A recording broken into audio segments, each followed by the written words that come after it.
Hello everyone, and welcome back to another Heartwell Dev stream, the live stream series where I continue to develop this adorable Souls-like action RPG with platforming mechanics and a branching narrative.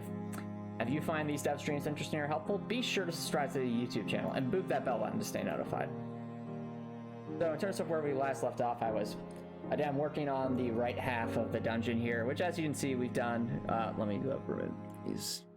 Let me remove the grid lines real quick. Yep. When we last left off, we did a lot of tile set work for the right side of the dungeon, working primarily on the kitchen and these bathrooms over here. And tonight we'll be working on some more tile sets. I'm hoping to finish the entire right half of the dungeon and move on to the left side. Since left side, I think we'll have some interesting tile sets to draw as well, especially with, like, I imagine like a hydroponics cavern with some different kinds of vegetables and plants growing, so it should be fun. Hello, Copper Nicholson. Thanks for dropping by. How's it going? Welcome to the dev stream, dude. But yeah, I think what I'll do is first I'll really quickly make this area look just a smidge more like a sewer, and then we'll move on to what I'm thinking will probably be an infirmary of some kind over there. Oh, I'm sorry to hear that, Copper Nicholson. I hope you're able to resolve whatever might be causing some lag. Go with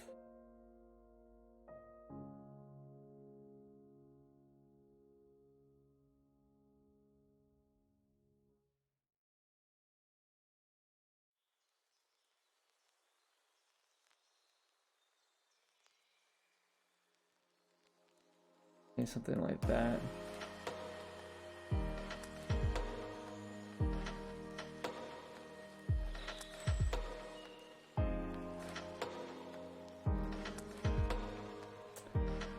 Also realizing just some kind of moss might be nice to make this area seem a bit more interesting.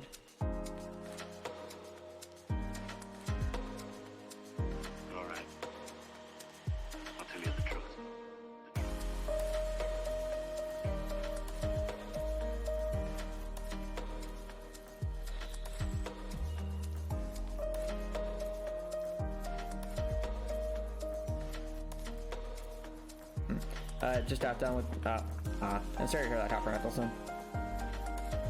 Oh, well, I mean, right, were you going to the party to support some other people? Because, you know, that can be a good thing to do. Or is this, or I think I must be misunderstanding something, Copper Nicholson.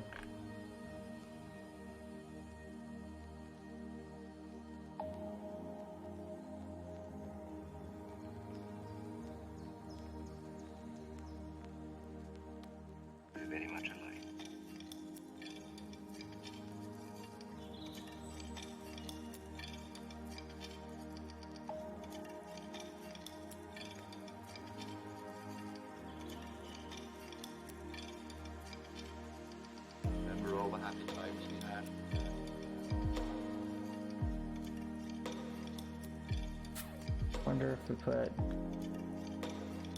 that moss on the higher layer, would that look better? No, that looks kind of weird. Okay. Very much alike.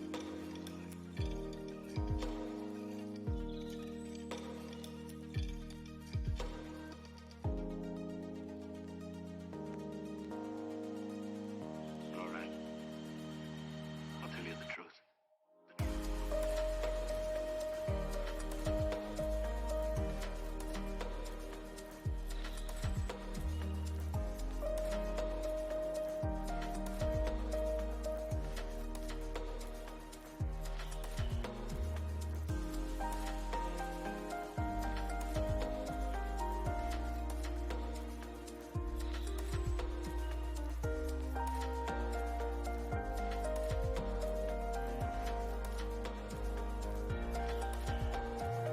Let me see.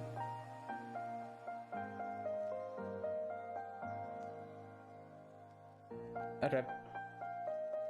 Alright, fair enough, Copper Nicholson. Well, if that's how you feel about it. You don't necessarily have to go to those anymore if that's not what you're interested in.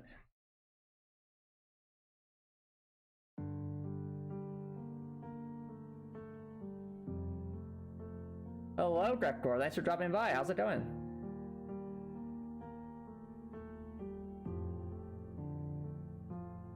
With this, we could put this like...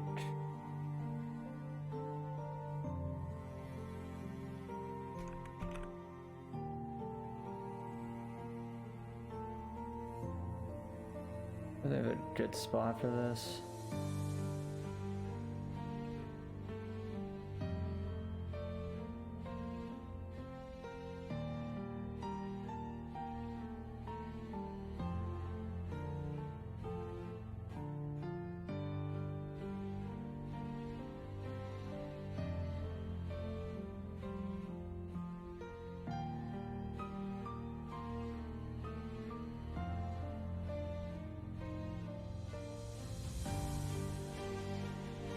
Let's see here. Oh, he solved a handful of problems today. That's awesome, Rekor. What'd you solve? If it's all right to ask.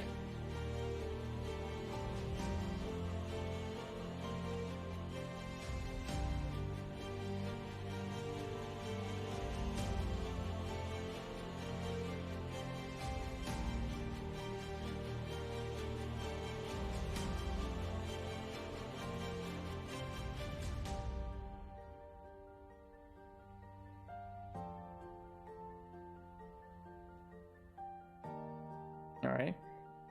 Okay, that's the top rental then.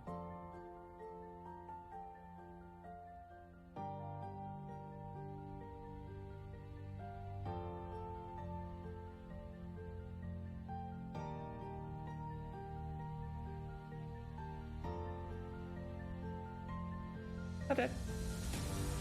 That should, Oh, I'm glad to hear you sign out a job application to Tabernacle. That's it. Alright, I think that'll do for the sewer area. Maybe add...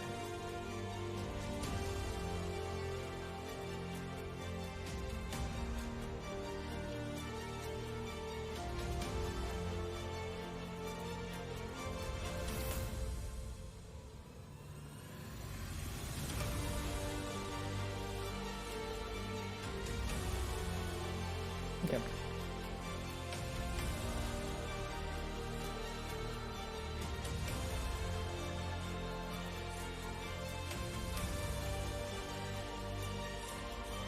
Go.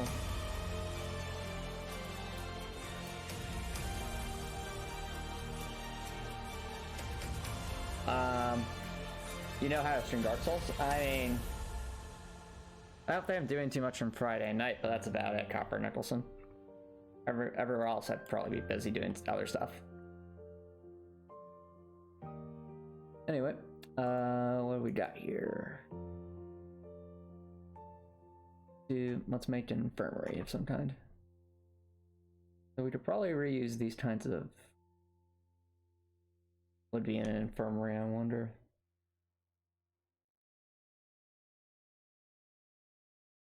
First, I think we could just... Let's adjust the beds a bit. And develop more of an infirmary feel. Actually, that makes me wonder. So an infirmary is kind of more like...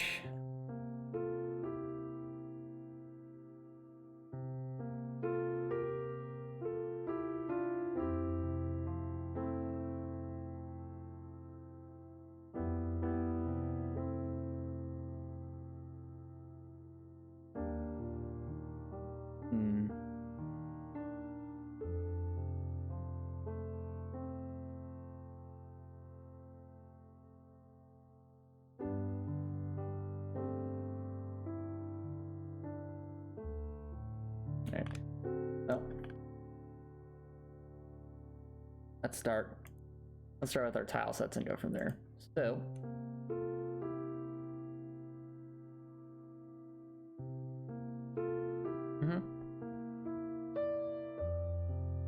it sounds good. Grekor, speaking of which, what you plan to work on in your game next? What part of it?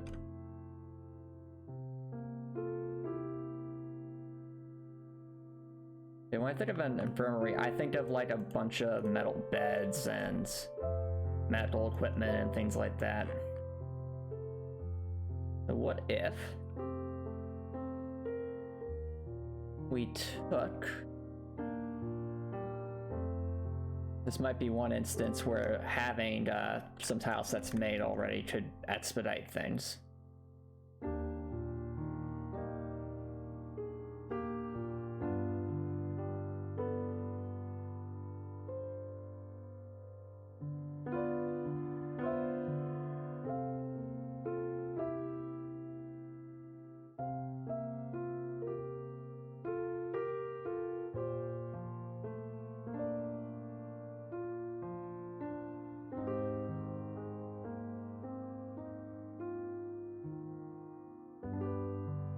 You have right now you're thinking that you need to finish implementing to save file drive files. All right, that sounds good, Record. That is actually something I will have to do for Heartwell at some point.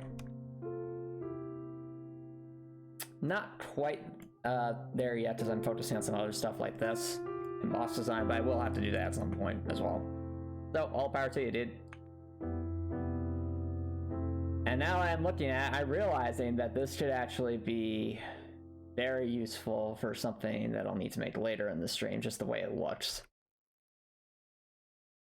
So I will move that to the side as an aside.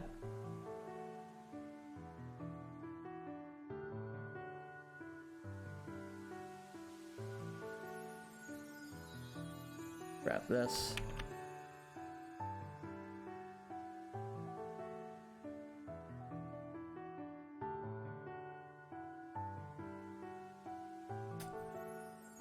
I don't think there was any layer 2 stuff here.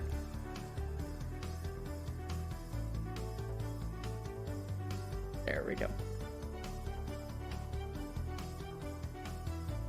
Okay. And of course,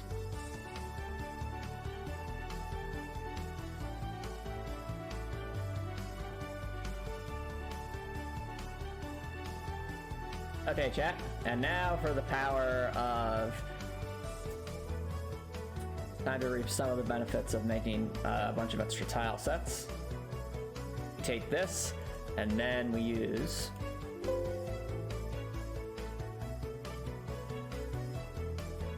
grayscale. Bada bing, bada boom. We have some darker colored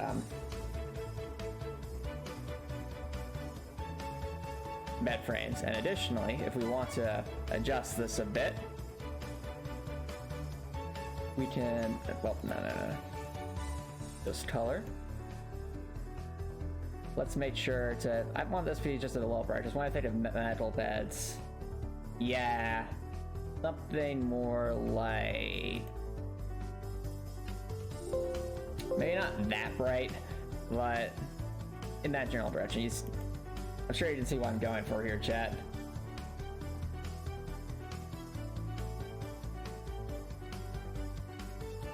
As for the beds themselves, whenever I think of a metal beds, the color blue comes to mind. So that is not.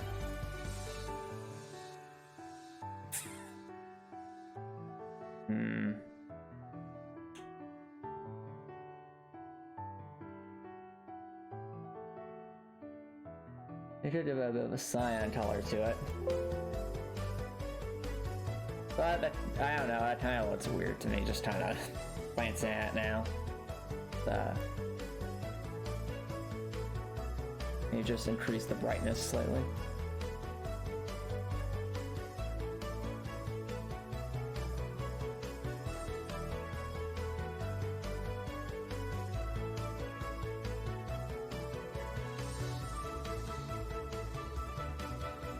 Okay.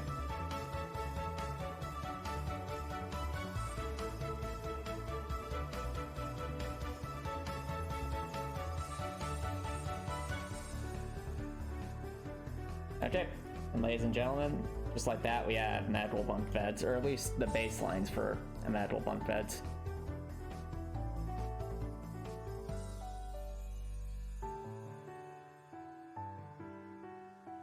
As for other things,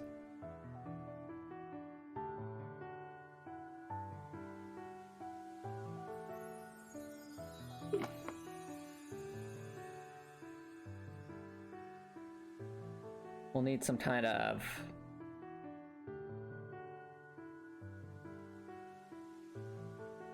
They will need like some kind of examining table or something like that.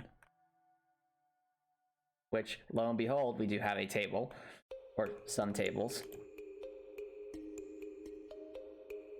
Yeah, okay. Copy, paste that. And bada bing, bada boom, use the power of grayscale.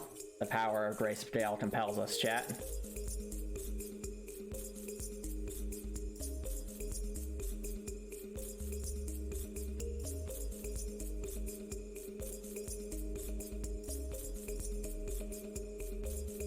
Oh.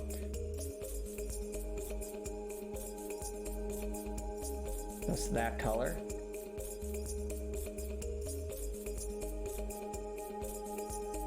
However, when I do think of a medical table, like a medical examiner's table, it's always, I feel like the top of the table is a bit brighter.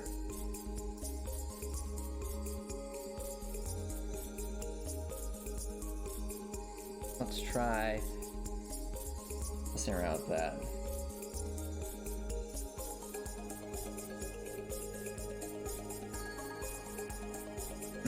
Definitely too bright. Oh, something like that could work. Oh, nice, Chopper Nicholson. Congrats. 128A7. What would it look like if I did that to all of it?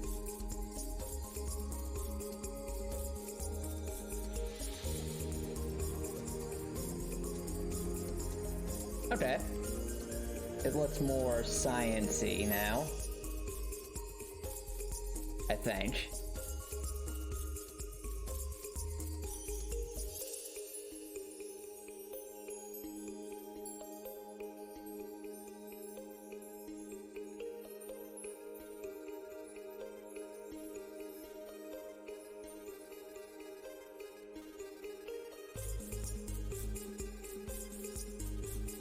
I think the same will have to be done for the sinks we have here. So we can use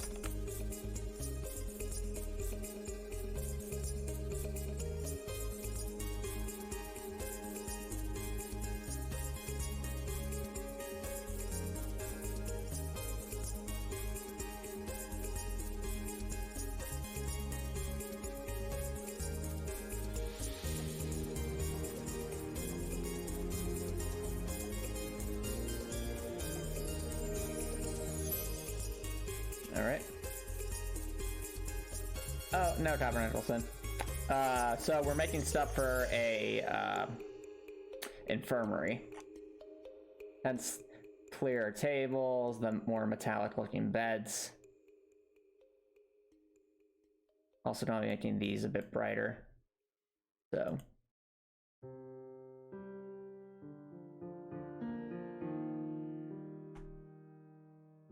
And then we want more science-y.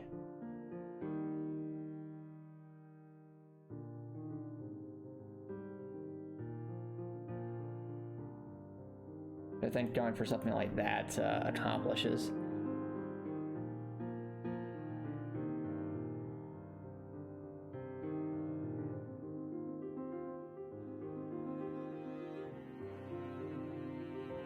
Oh yeah.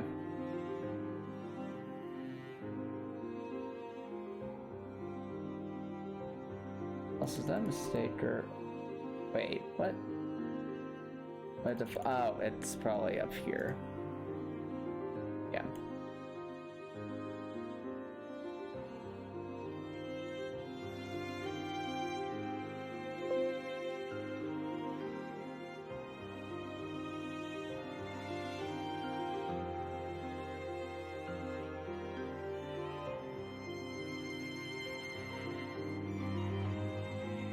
What is that? Strange, okay.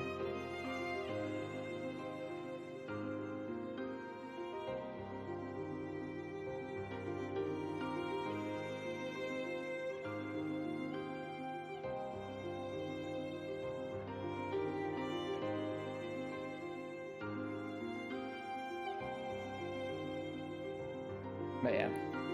So it's this event. It's not. I think it was Tristan Hughes for a little bit, Copper Nicholson. Dorothea, nurse costume. I mean, she's already mostly in white, so I don't think that'd be too hard. You just put like a little hat on top of her, and that would be it. Like that's.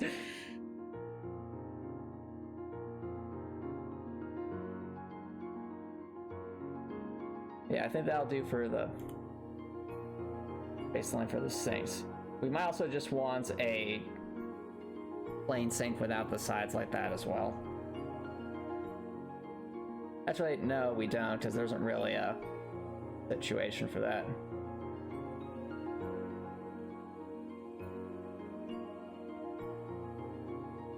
Oh, no, Copper Nicholson. That's not the kind of character Dorothy is. What are you doing? I do not, Copper Nicholson.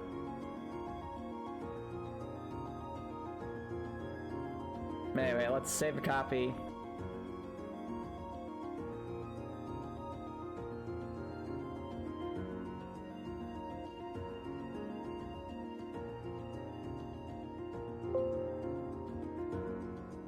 Alright. See where that gets us.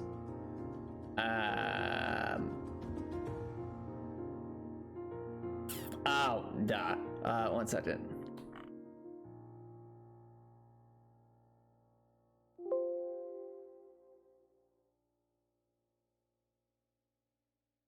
There we go. I'm not sure if I call that greatness, Copper Nicholson.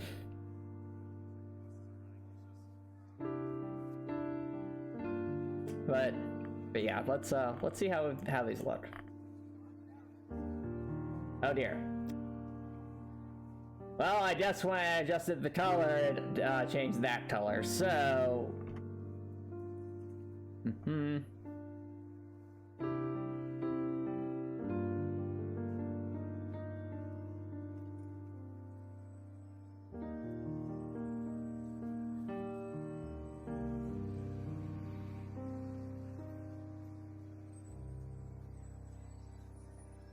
we go.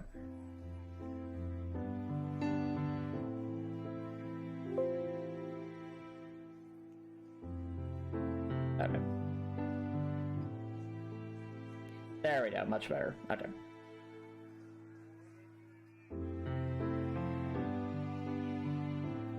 There's a background. This definitely needs to be some kind of tile, like floored or tiled area.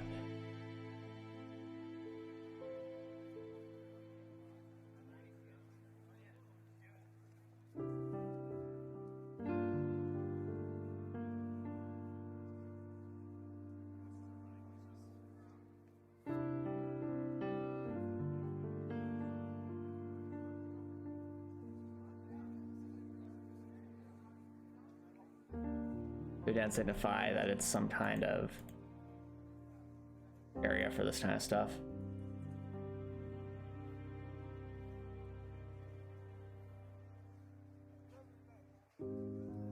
Oh, that sounds like fun, Copper Nicholson.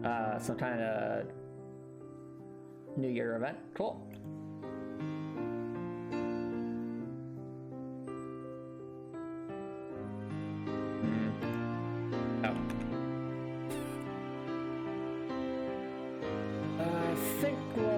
To change that a little, maybe make a version that has slightly different colors.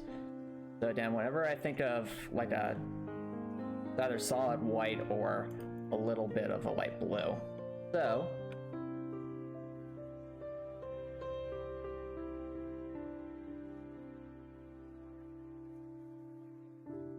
see if I can work with that.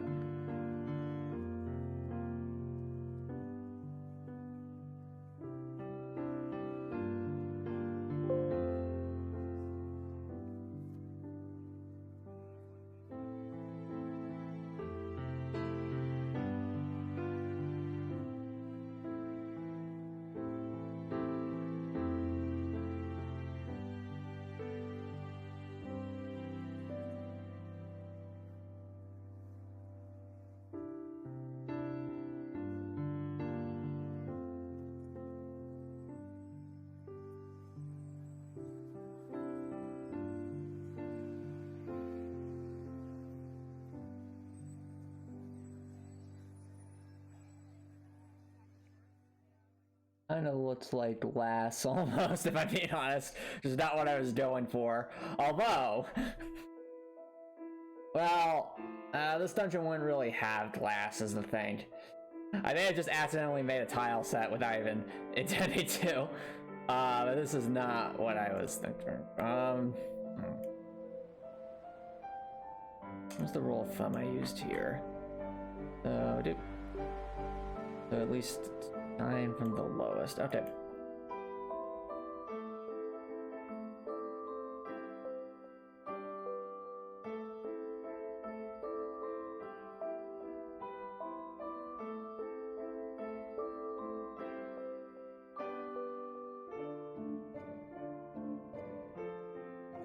Yeah, it does look like some kind of glass.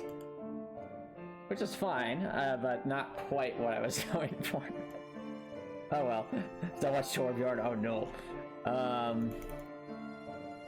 Maybe just use the brighter, one of the brighter tile sets. Okay, yeah, that looks more labby.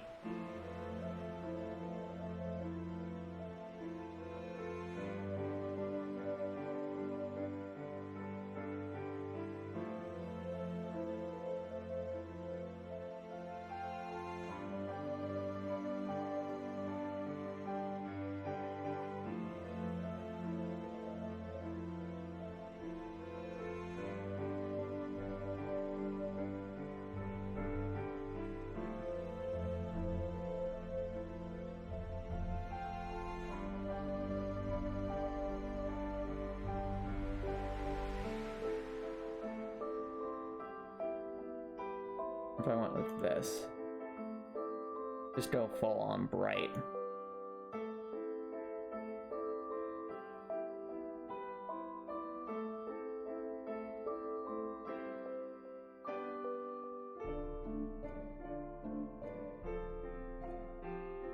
Oh, we should go for a middle ground, so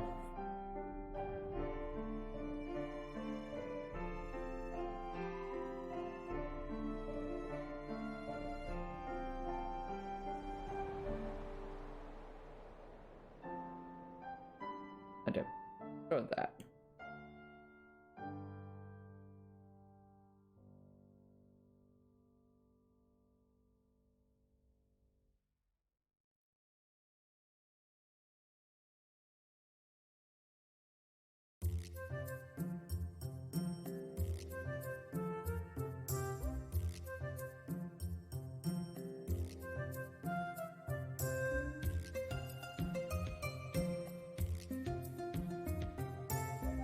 Yep.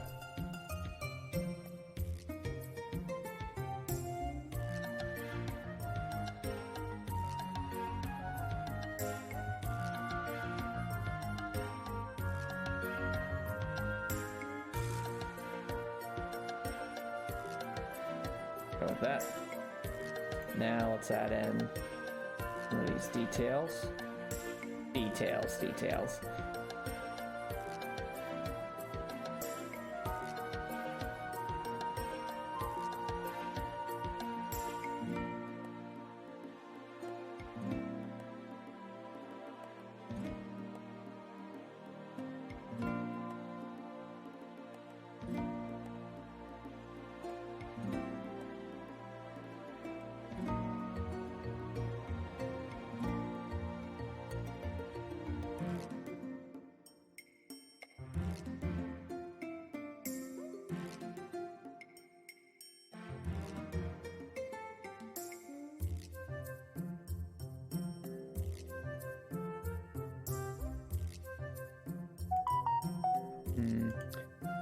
I'm noticing something. 1 second.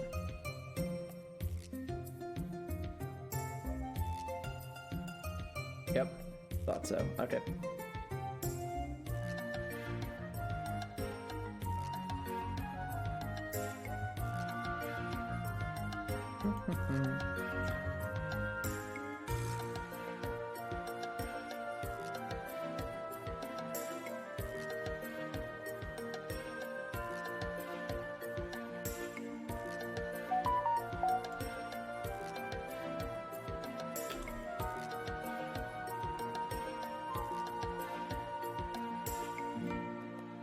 go. Okay.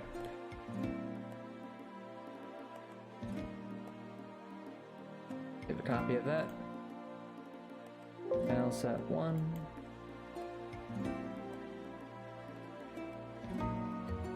Not particularly Copper Nicholson.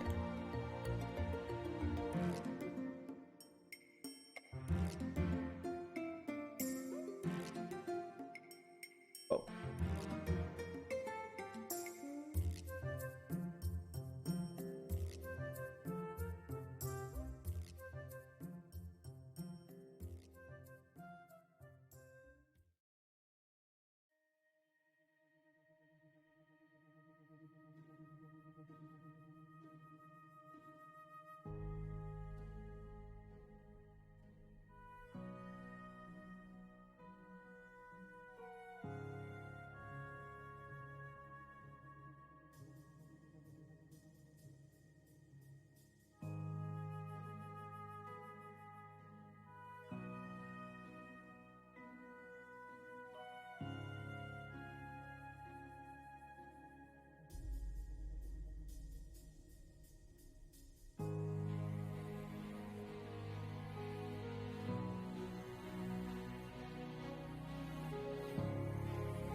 Okay.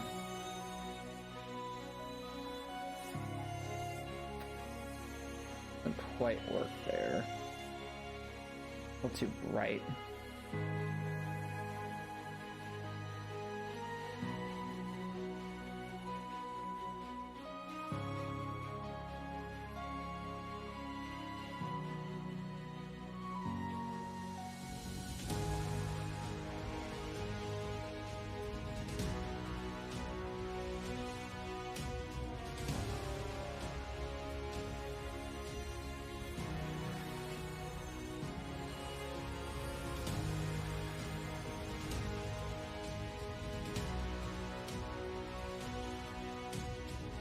For now, we'll do that there. There's an infirmary.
Grid. That'll do. Gravity is failing. I don't think it is Copper Nicholson. I don't think it is. And gravity still works.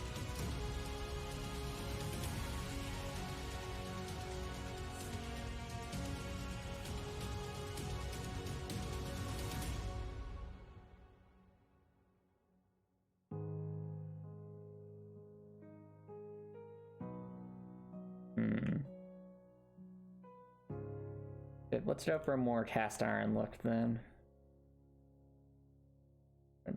Let's grab the table and grayscale it.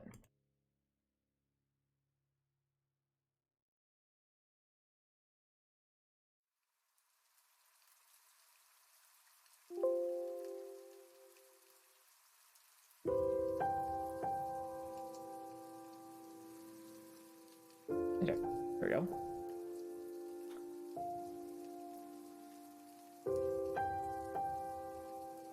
Right.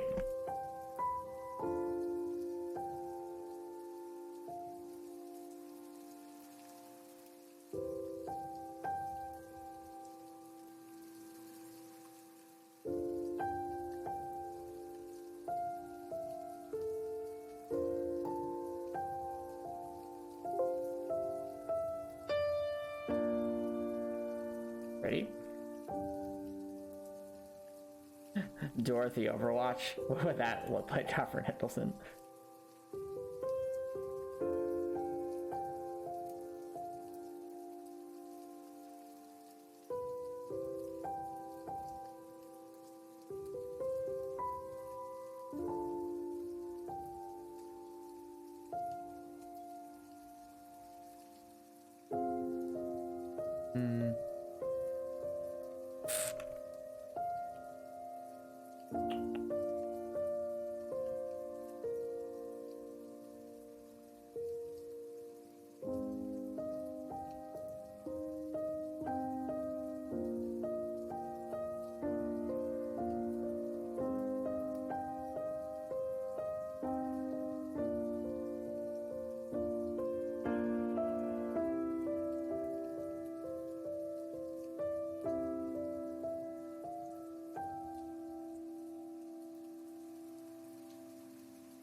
Yeah, make a quick variation.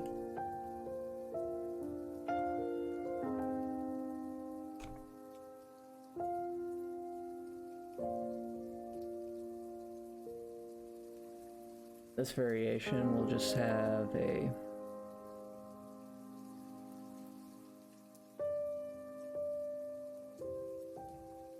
that.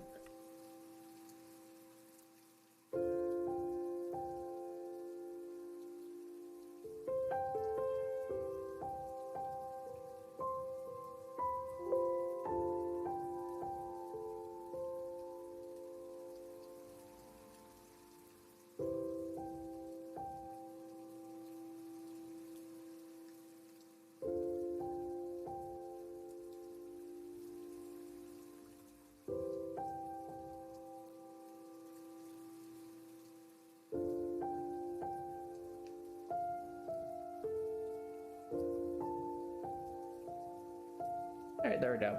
There's a table of some kind. Of course, we could always just go with the sync sort of thing again, but that's...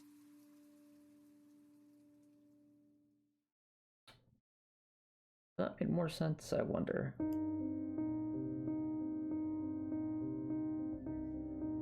It honestly might. Yeah. Okay, let's go with the sync of some kind. We will have to make some adjustments, but that should mean something that looks a little bit more intriguing.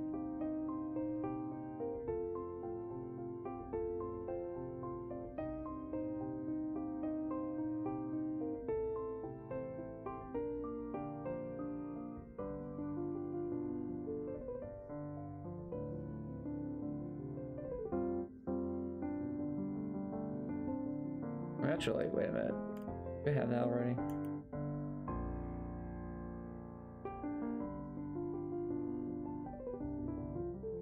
Yes, I do. Okay.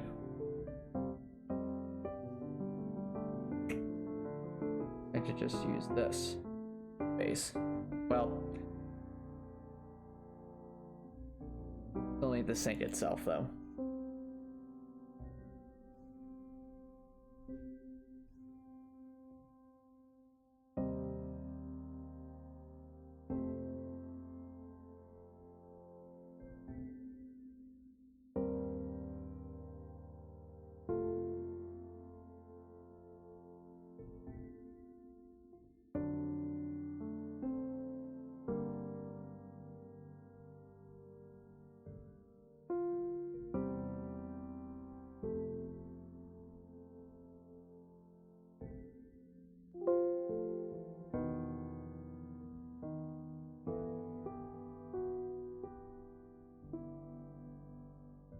So,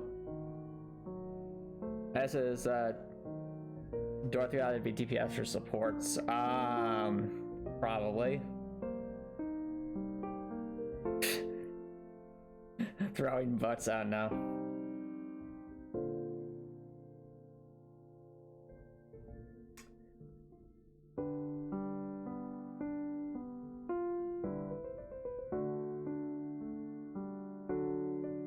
else can I put back here?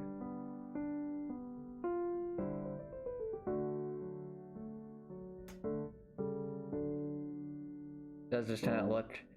I mean, this could work, but just what would be behind here?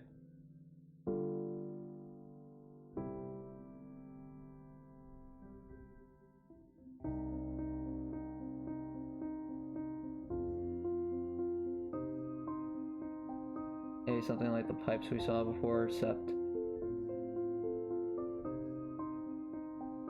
yeah, something like that could work.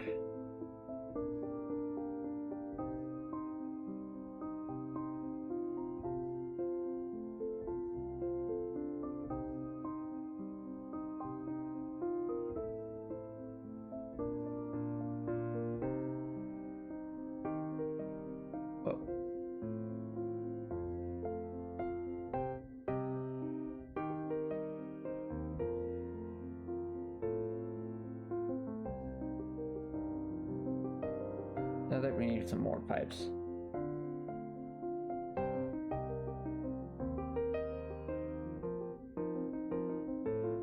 Let's see here.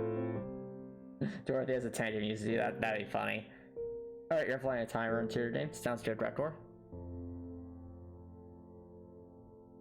Okay, well, I guess it depends on what the timer is used for in the first place. What does the timer accomplish for you, Rektor?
Leslie, let people know what the latest save file is. Okay. Sounds good, Rektor.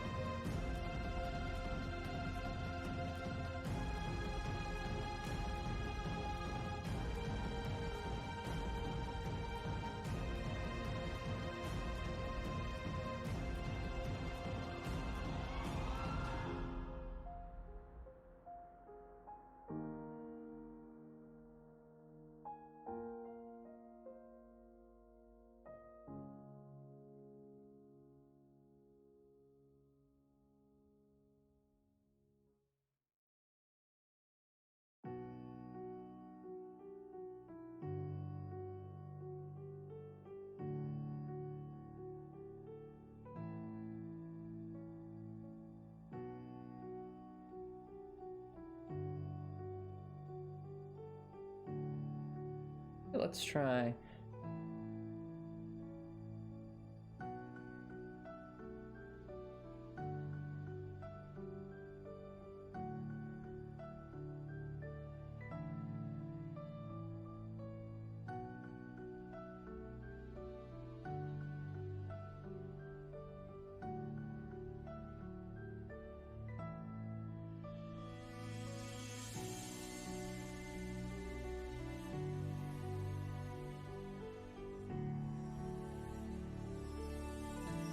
Or something like that.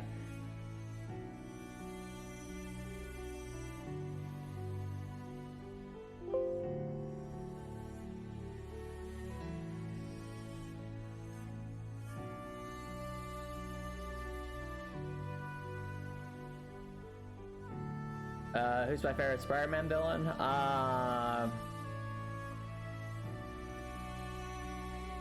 Probably Scorpion. Oh, what's that report? I think one thing that paralyzes you a lot is the making of the games feeling like I almost cannot move on until I've done the most. I need to strategically postpone stuff I'm not in the mood to do. I'd probably work on it. Okay. Well, you can certainly do that with some kind of planning. What I'd say, Drupal, is, you know, the better idea if you understand what you need to do to accomplish your game, then you can pick something to work on and just go from there. No, I can understand that. There is an actual proper term for that. I'm just struggling to remember it right now.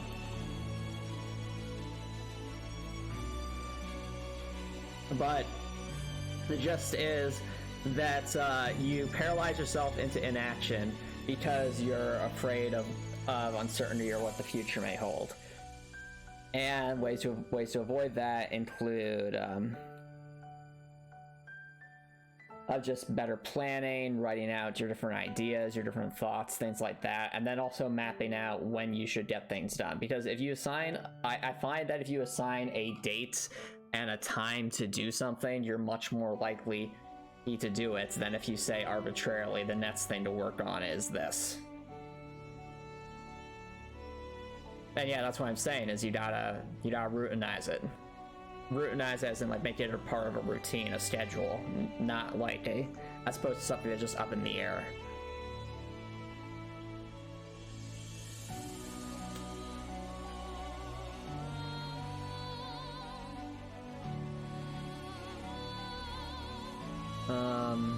You should also listen to your body. So there's differences between.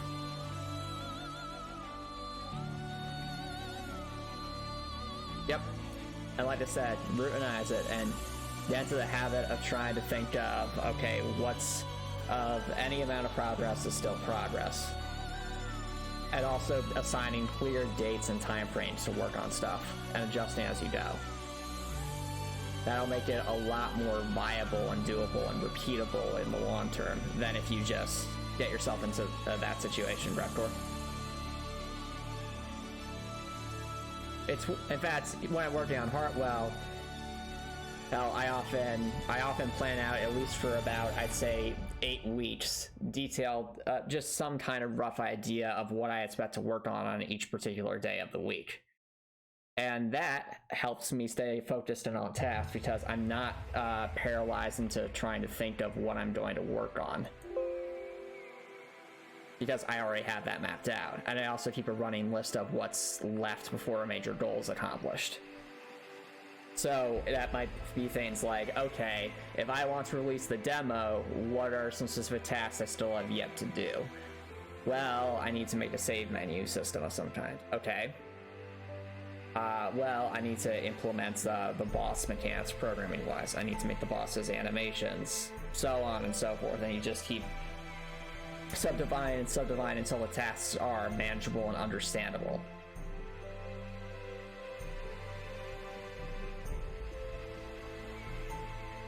Anyway, this all makes sense, Repcorp?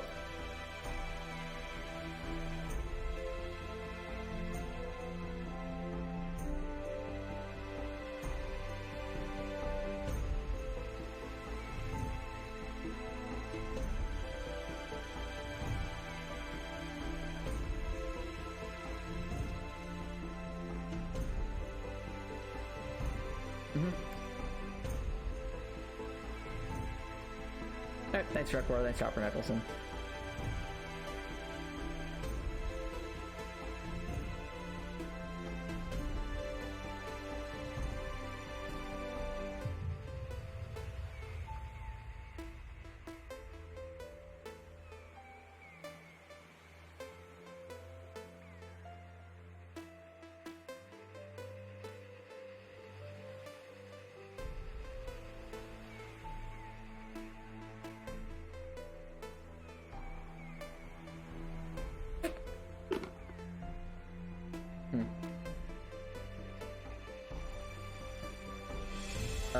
do what with D&D, Copper Nicholson? You mean like organize stuff, or am I misunderstanding?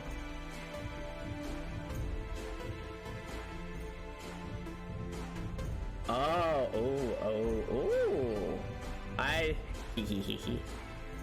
this could be an interesting idea.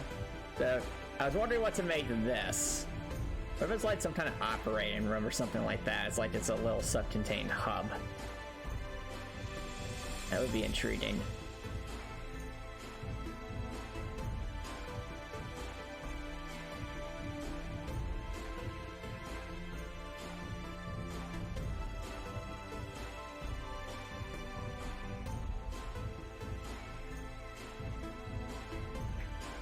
Well, maybe not self-contained hub, but like some kind of room. Let's expand that thought.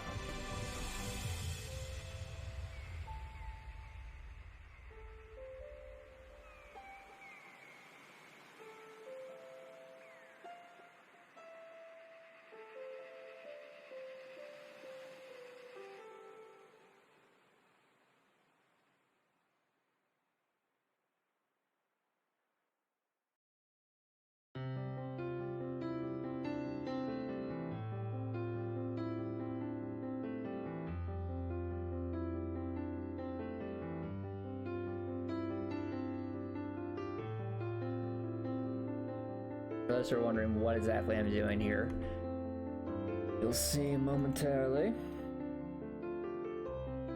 I'm making corners for some of this glass.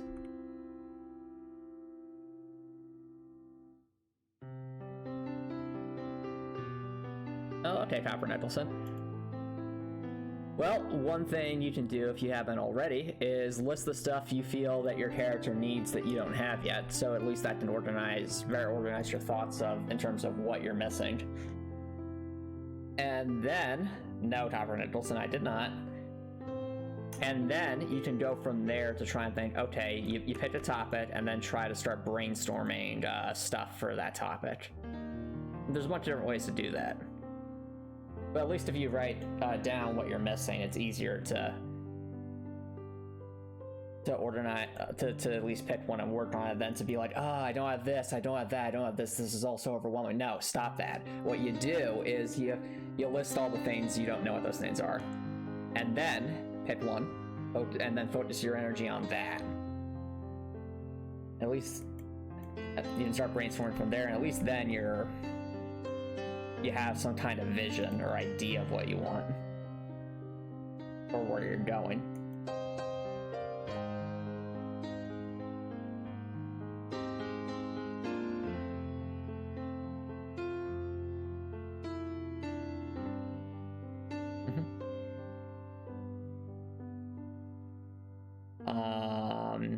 Okay, Copper Nicholson. So anyway, hope that helps Strep Court.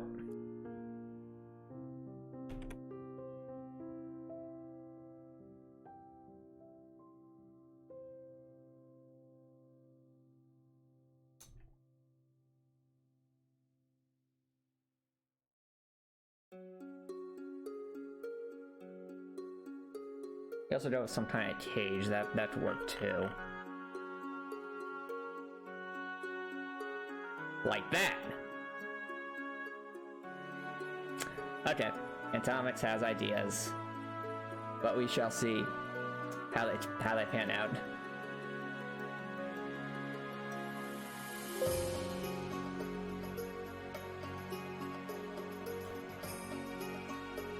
All right.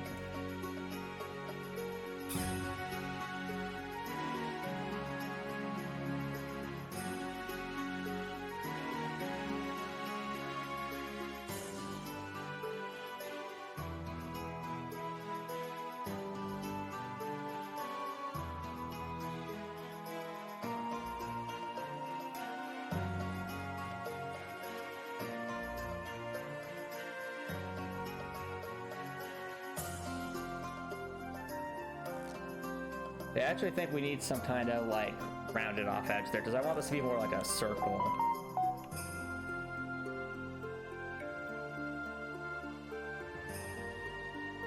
Let's see what we can do about that.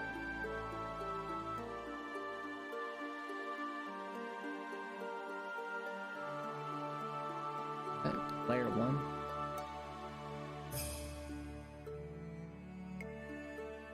It is. Okay.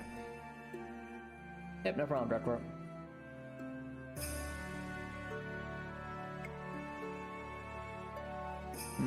Are you sure about Copper Nicholson, or is that just random stuff you came up with? That doesn't sound like D&D to me. That sounds like a JoJo reference. I've never heard of like tarot cards or stand powers as something that's relevant for Dungeons and Dragons. So I guess it depends on what kind of campaign's being run.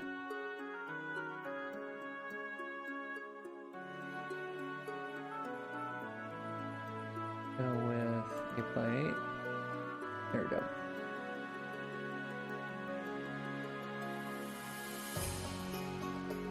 Oh, better that. Better yet, I just realized. We do.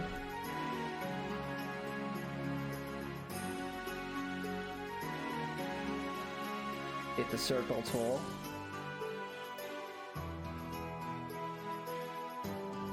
Or circle select tool.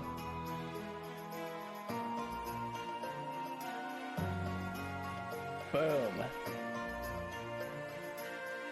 A perfectly circular hole from a grid of some kind.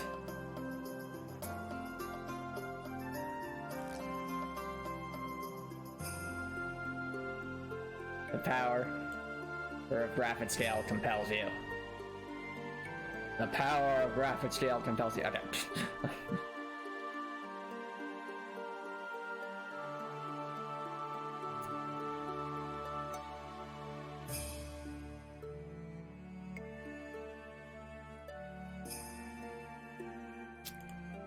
Okay, that should be enough to work with. Let's see what we can do with that.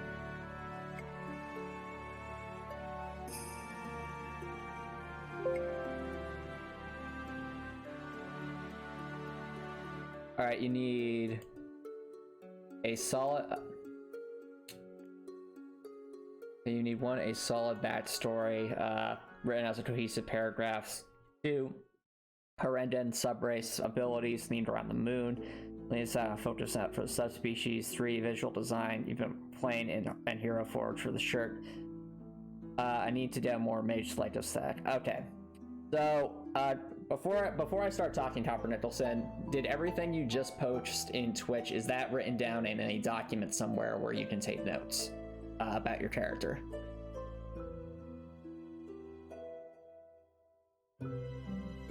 If not, make sure to do that first, and then we'll go into discussion about how you could start to address each of those.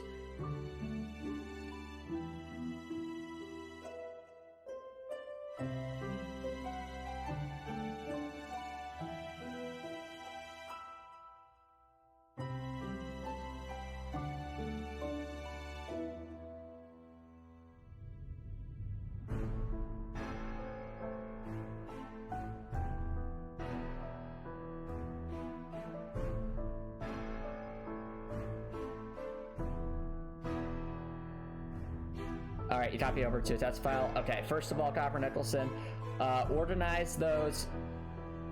I'd say don't use a text file, use a Word document or something that lets you use bullet points, because that way you'll be able to actually make things into sort of like a list. Okay, so do that first. Once you've done that, since you list them as 1, 2, 3, make those each individual bullet points, okay? Alright. But first, I'm saying, Copper Nicholson, it's important to have your notes organized in some kind of cohesive way, because if you don't, then it just becomes a mess to reference later.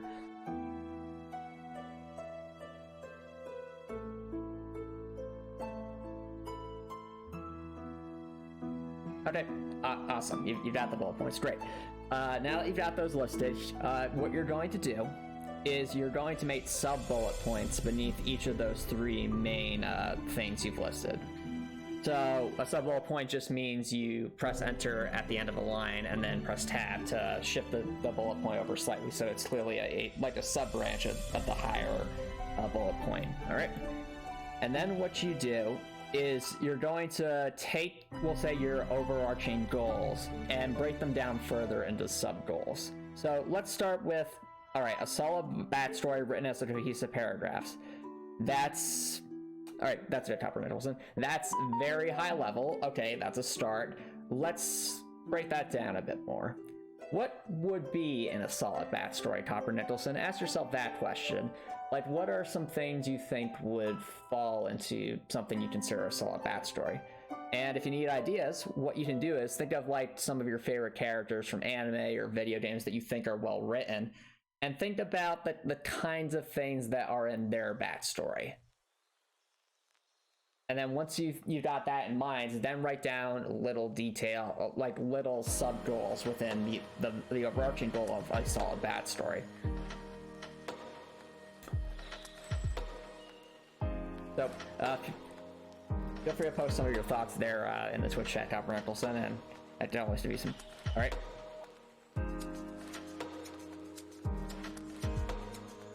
All right. Well, then what you can do is you can list those events that you already have, and then start asking the question of why each of those events matter. I'll tell you the truth.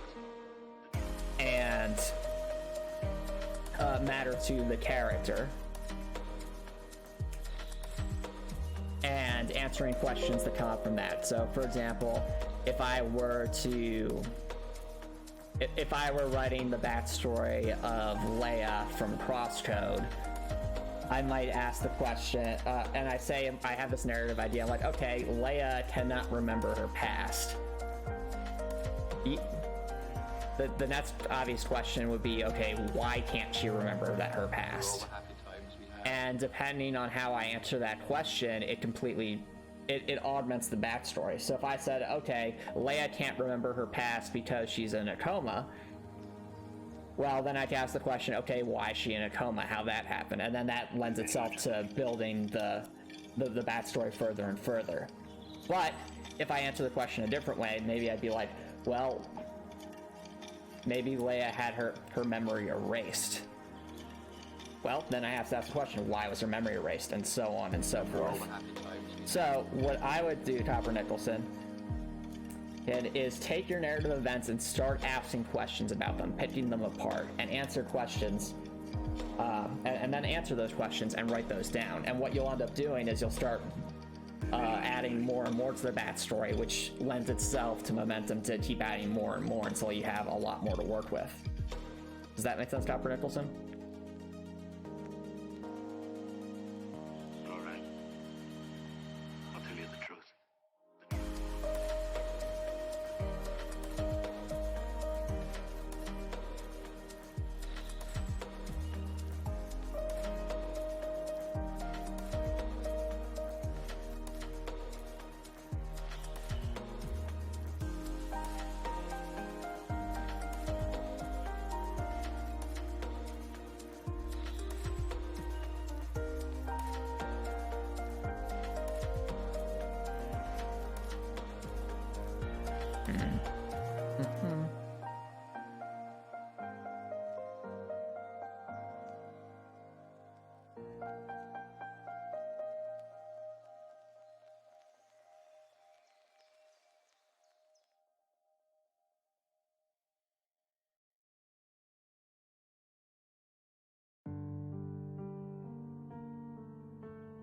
Well, Copper Nicholson, honestly, it's a simple enough process that you even do it while you're watching stuff right here if you're feeling up to it, just because it's a really good habit to get into when you're world building.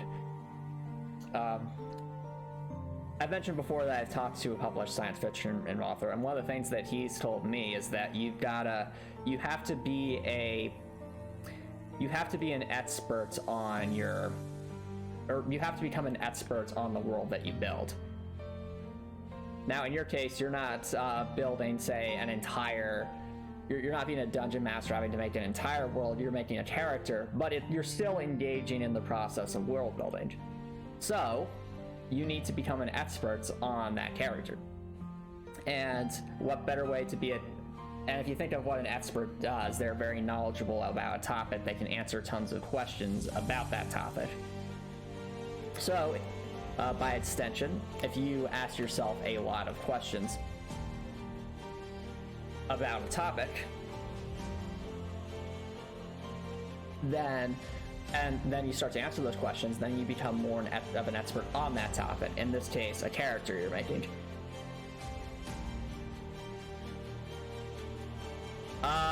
That counts in terms of helping you learn the game, Copper Nicholson, and you know, any information's useful, but that's only scratching the surface if you think about it. I mean, let me put it to you this way, Copper Nicholson. If I researched how to create a 2.5-ish D platforming mechanics and projectile mechanics and melee attacks and dashing, like if I researched all that gameplay knowledge and then put it into a game, I would have the core fundamentals of Dorothy Heartwell, at least in terms of combat, but wouldn't you agree that I wouldn't really know who Dorothy Heartwell is as a character simply by studying all those gameplay mechanics?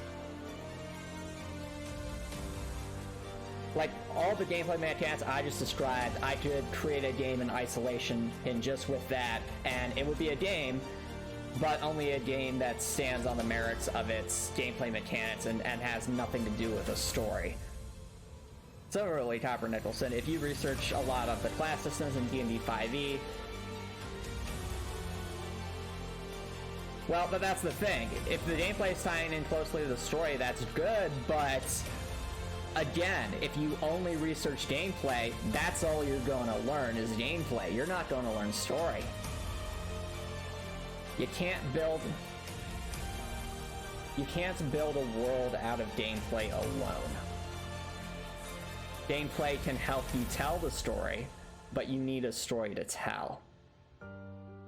Does that make sense, Copper Nicholson?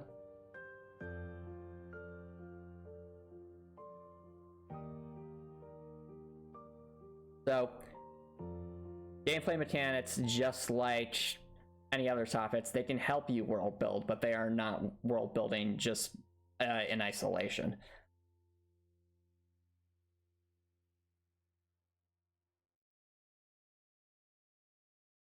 What do you mean access denied? This is no.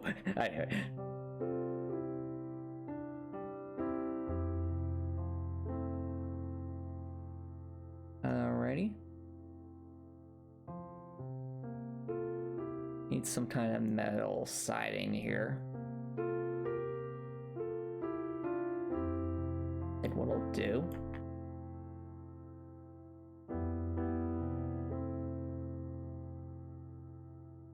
I effectively need just a metal platform.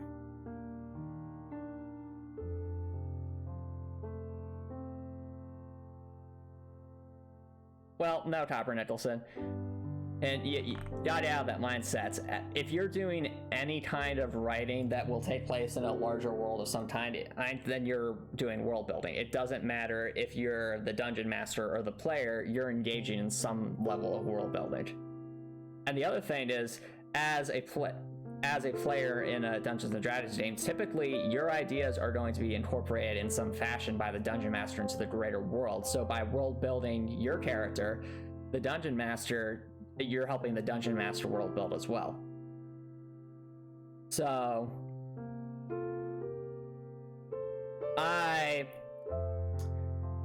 you can leave some stuff blank, Copper Nicholson. That's not a bad idea necessarily, but you don't want to leave so much blank that you're just letting the DM control your character's backstory completely and not you. I would say, if anything, I think more detail is better because that gives the DM more to go off of.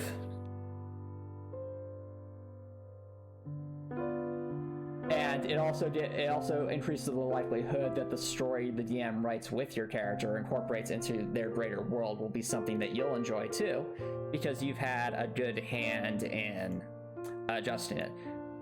So, if anything, I'd say write more and scale back if the DM says, okay, I like this, this, and this, but if you do this, I don't think this would quite work. It's better to be in that situation than to be like, okay, DM, here's my blank,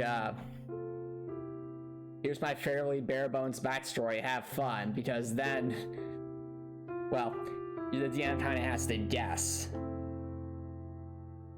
And that's not a situation you want to be in with when something as important as your main character.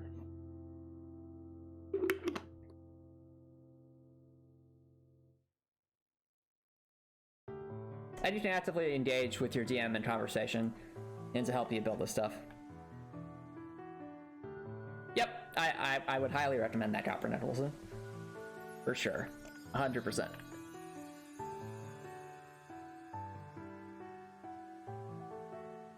Here's where I want it. So, the story is that.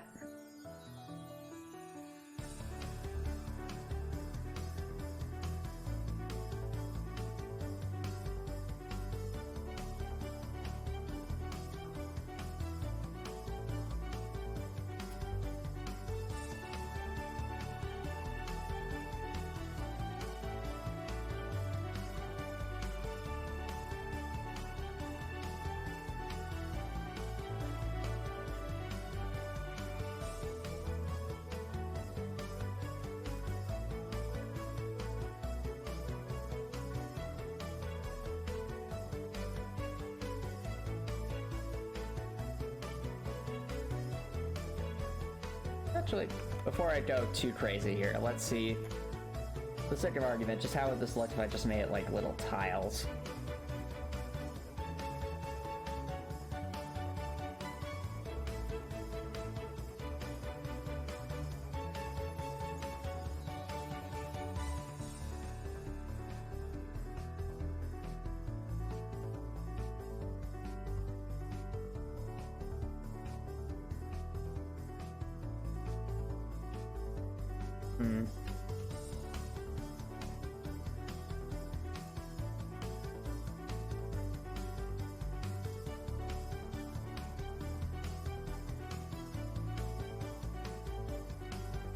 It doesn't look too bad, except for the fact that I can't really see what lies beneath there.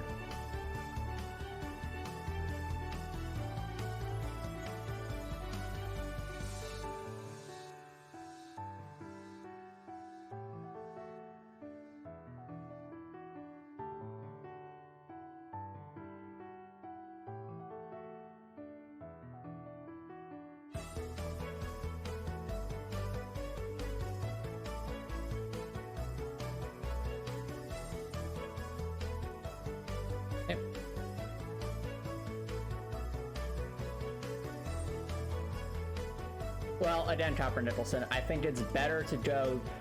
I think you're better off writing too much than not writing enough. That's my personal opinion on world building. Better to have more detail than you actually need than to have too little detail, because it's easier to scale back things or to only input information that's truly critical if you have a lot to work with.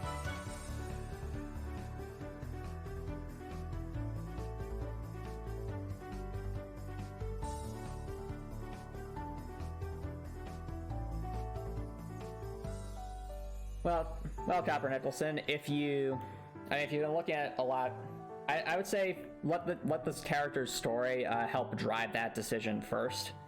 Because if you're playing a mage, for example, and the rabbits of the moon are a huge part of human folklore. Okay, just do some research into you research mythology, or just think, again, the more you write about your character, the easier it will be to make those kinds of decisions, because you'll be like, okay, maybe my sub race is super agile because my character, I know they have to be quick. Or maybe my sub race can fly because in my lore, my character flew for some particular reason. Or maybe my sub race has to be particularly resistant to a type of damage because I know this character has engaged in foes like that. Yes, Copper Nicholson, that's exactly what I'm saying. my philosophy with world building is if you're struggling to write something, like it feels like you've hit a wall, it means you gotta do more world building to circle back to overcome that wall. So if you write more in your backstory, you're more likely to get an idea for what the subrace should be, just because you have a better understanding of the character. And vice versa. If you were having trouble writing some of the backstory stuff, but you had this idea for the subrace, then that could be a driver to help work on some of the backstory stuff, and so on and so forth. The point is, world building is self-reinforcing. It doesn't matter if it seems irrelevant at first.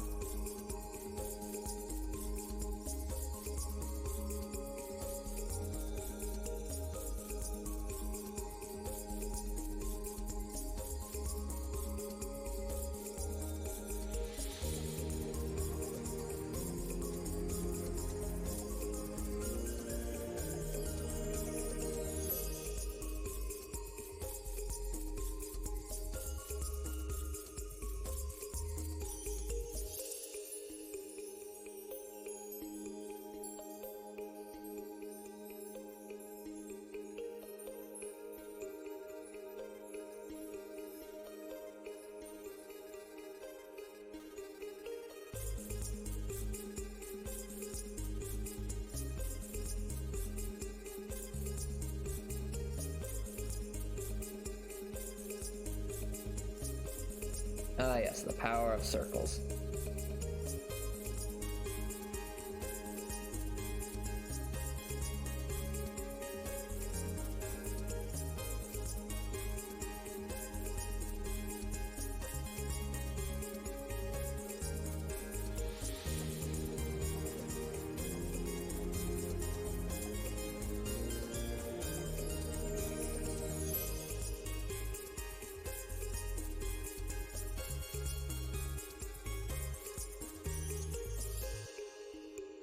Okay.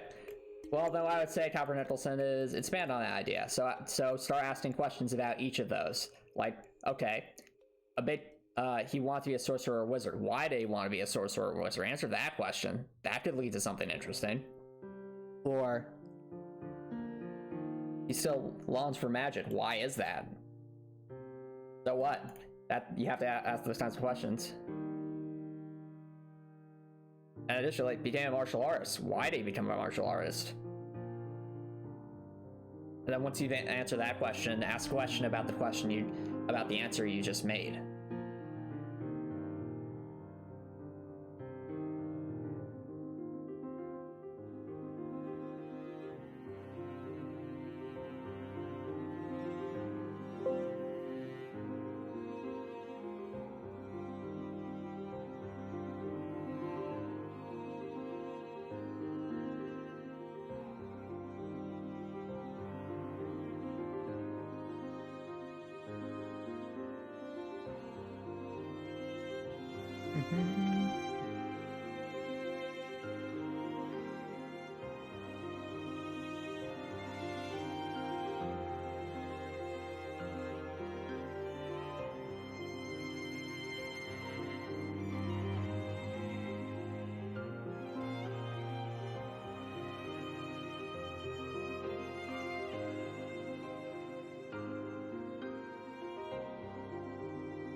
Get some kind of bed in there just so that we have something to work with.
Yeah, there we go.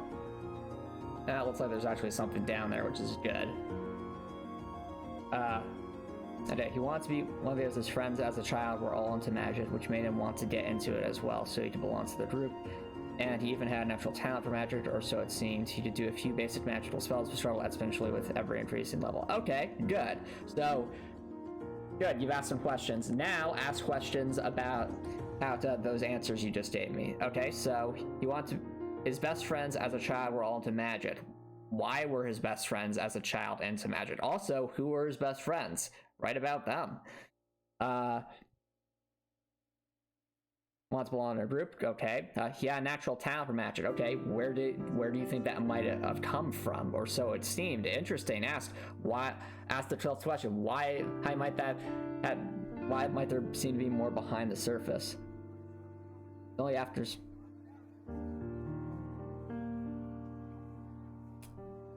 It was actually like in month abilities come to. Okay, now let's ask the question. Okay, why did his friends betray him? That's an important question to answer, I would think. Also, if the magic could be misconstrued as monk abilities, why might that have been? Where would the telltale signs have been? You see what I'm saying, Copper Nettleson? You've answered some of your initial questions. Now you have to ask questions about the answers to your previous questions, and then you just keep repeating that process as far as it'll go. And if you do that, it seems simple, but you'll end up with a much wider and vaster backstory as a result.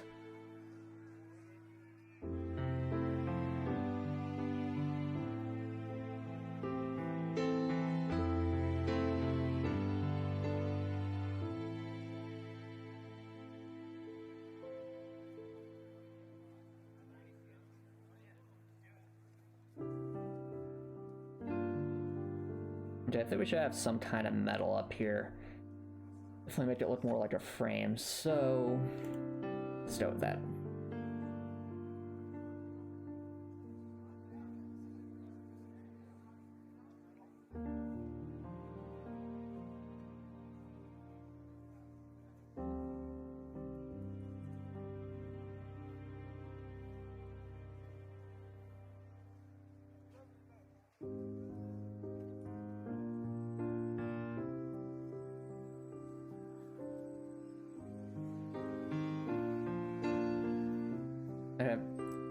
My thoughts were that as a result of the subrace having innate magical talents, much like a lot of subraces. Okay, that is...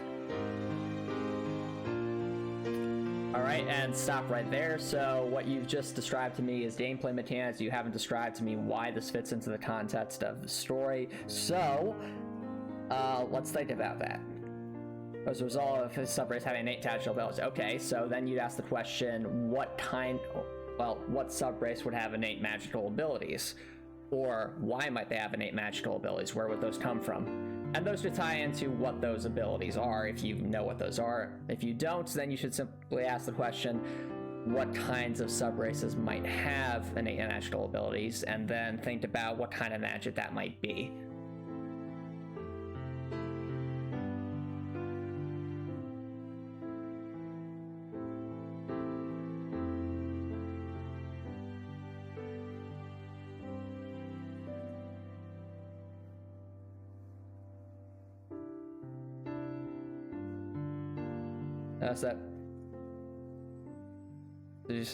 That something went against what I thought was right. The fact that he wouldn't compromise his beliefs caused a schism. Okay, so that gives a couple of things you could. I'm saying, Copper Nicholson, keep asking questions. So with the magic, okay, what's the magic? The subrace that has magical talents, okay, what would that subrace be? And why might it be that way? So what and why are two common words. Well, I was saying, Copper Nicholson, if you happen to know what gameplay, the style, like what magical abilities you're looking for, then you can use those to help base your world building off of. But if you don't know what that is, then you gotta start asking about magic first of all. And I don't mean spells, I just mean in general. Now, as for the friends, okay, you've given me a couple more points from which you could start asking questions. So, you're saying the friends wanted him to do something immoral. Okay, what was the immoral thing? And why did it feel immoral to him? Those are some questions you can answer. Something that went against what he was right. Okay, well, again, that ties into it. You gotta have some immoral thing that they wanted the character to do. And you also have to answer the question, why does your character think that, you know, that was immoral? Because there are certainly different value structures, and even in D&D, we obviously talked about the 9 spheres, like lawful, good, chaotic, neutral, and so on and so forth. So you have to answer why specifically for your character would something seem immoral, and then you also have to ask the question, okay, what did the character do to refuse doing this immoral thing, and what were the consequences? These are all questions you should ask and then try to answer, and so on and so forth. Well, you have to start thinking about magic in general, Copper Nicholson. So if I think of She-Ra and the forces of evil and magic itself, I don't start with saying She-Ra can transform. I don't start with saying Adora can transform into She-Ra because she has a magic sword. That doesn't really tell me a whole lot. Instead, I think of, okay, She-Ra, what is the source of her magic powers? Okay, I'll try to answer that question. It comes from the planet's energy. So what? Or why does it come from the planet's energy? Because it's the mark of an ancient alien race that provides those magical powers through an advanced form of technology. And keep asking questions, stuff like that. Does that make more sense, Copper Nicholson? Think about the source of the magic. Where's it coming from, and why does it come from? I mean, even something like Little Witch Academia, the magic comes from like Philosopher's Stones that have their own lore to them. And that can be the case here too. There should be lore for where your magic comes from. Because if you have some lore about where the magic comes from, it tends to lend itself to certain kinds of magic or spells or things like that. If I think of like waterbending in Avatar, well, that tends to lend itself to more healing magic, just going off of spiritually what water tends to represent in myths. It also lends itself to things like ice and so on and so forth. And it makes sense that the moon would tie into those things. So if I said I have a magical style that's tied to the moon, more likely than not, it would be tied to either tidal forces of some kind, so water, or the moon's often used in mythology to represent water of some kind, or it'd be tied to some kind of astral space thing. It may also be applied to some kind of dark magic, since the moon represents the night. But I would not use the moon, for example, to represent some kind of fire magic. That doesn't make a whole lot of sense. A meteor might represent fire magic, but maybe not the moon. Do you see, Copper Nicholson?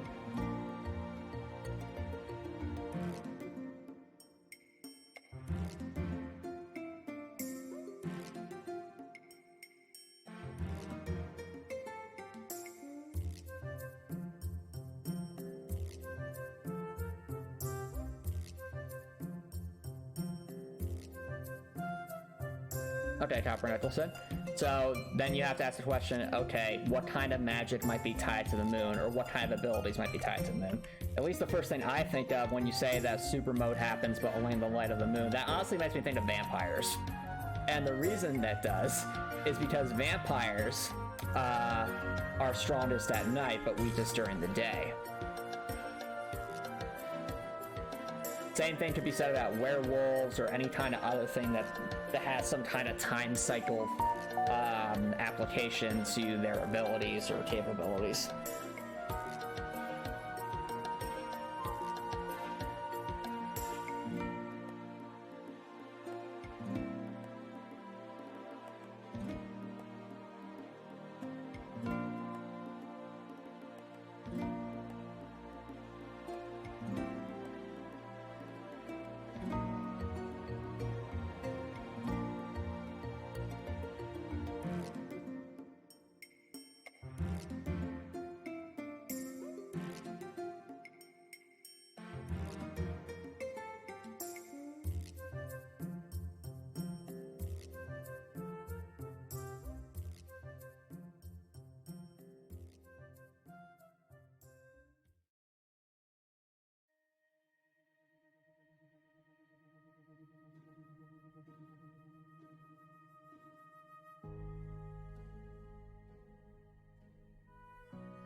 Okay.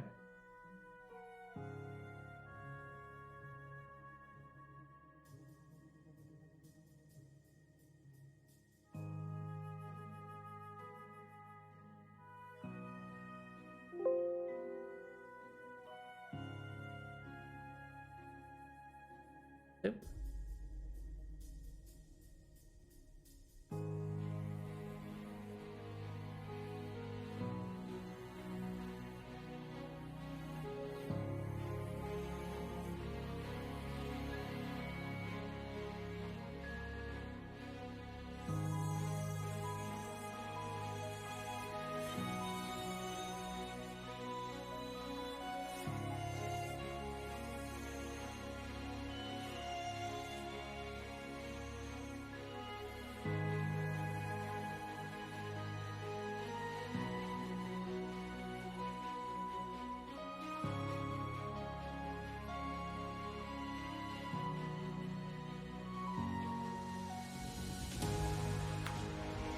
There should be some kind of metal surrounding that.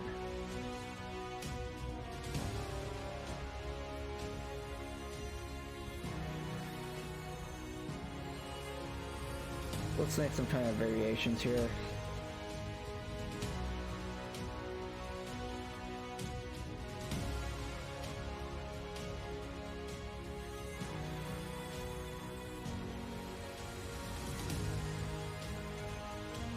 So the inspiration, they're officially called physical assets, unifying spirit, and each stand has its own unique ability. Biographic ability based on conjuration magic for character. Okay, so you could write that down, and then ask more questions about where that soul energy comes from and why it comes from there.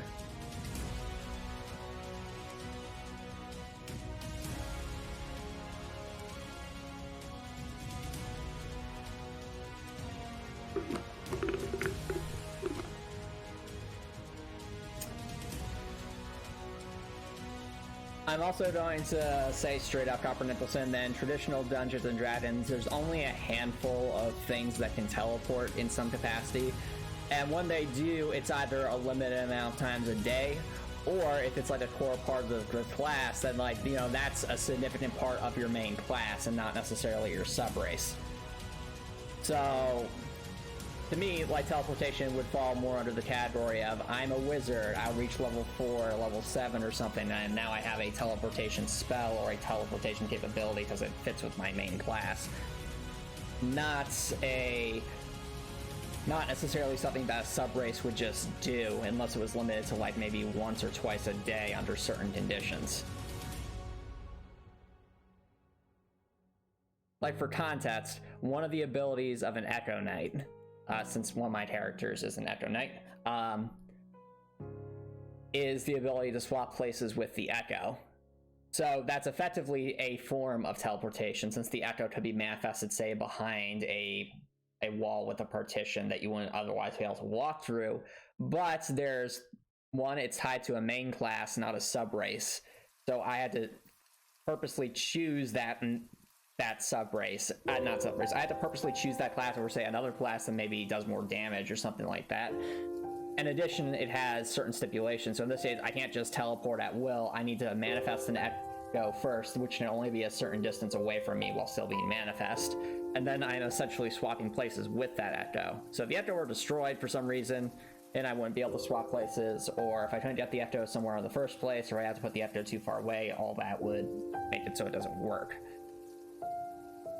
Well, what I'm saying, Copper Nicholson, is you're kind of, I think you're getting a bit confused over what a subrace is supposed to do gameplay-wise. All a subrace does is it gives, I would say, it gives some minor, generally some minor passive effects or abilities. It doesn't give something that's going to define you in a significant way in combat, just a minor thing. As an example, the subrace that I am that I have has resistance to lightning. That's not going to make or break most fights. It's just an inherent thing that might come up once in a while. That's part of the class. So if you think about in terms of like power scaling, like just how powerful an ability is, generally speaking, the more versatile an ability is, the more powerful it is. And something like teleportation is extremely versatile. So which is why it would probably fall under, say, a specific class feat and not necessarily a sub-race feat. Do you follow, Copper Nicholson?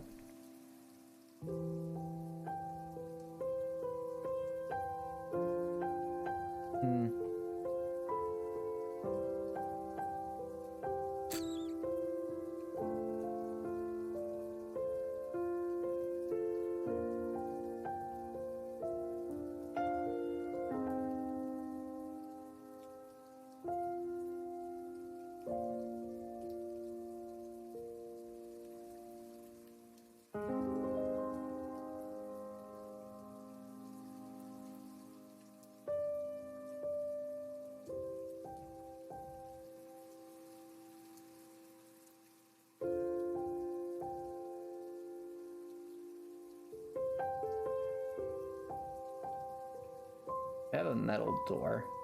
Kinda.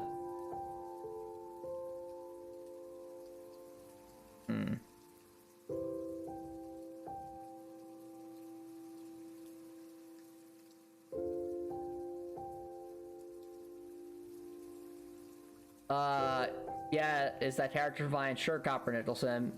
And that's part of the sub-race, but you have to understand that flight is... I would say that flight is less versatile than teleportation. And you might say, why, Antomicx? Well, think of it this way. If you're in a dungeon with a low ceiling, and no, like, bottomless pits or anything, or like your battle area doesn't have anything like that, then flight doesn't really do much for you. Now, if you're in an area with an open sky, flight could, it makes the map 3D, essentially. But that might also put you out of range of other characters. Whereas teleportation could be used to get to places without triggering attacks of opportunity or things like that. Flight won't do that, it's just effectively changing the ways you can move. So, you really need to come up with an explanation for why. Yes.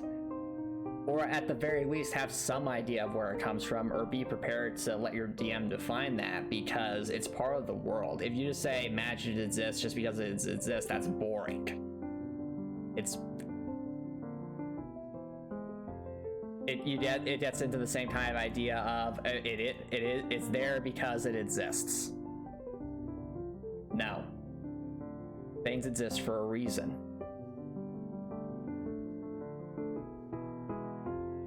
So, and the better you can define that, the more believable it is.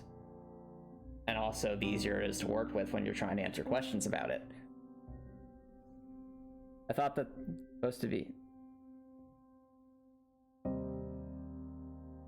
It can be part of the explanation, Copper Nicholson, but you can expand on that explanation and even more if you want to get even more out of it.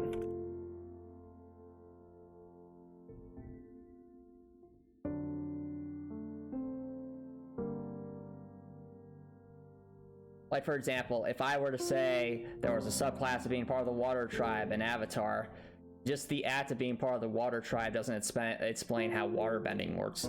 But if I write out about where waterbending comes from and how it works in relation to the moon and how that source of power is drawn from it, then that enriches the subclass of the water tribe because there's more behind it. There's more for you to sink your teeth into lore-wise.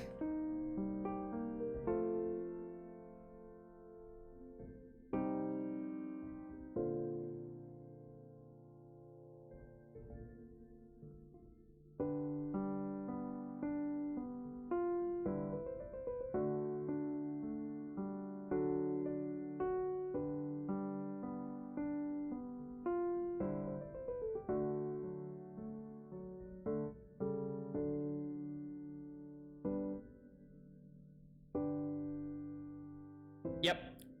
Exactly, Copper Nicholson, exactly.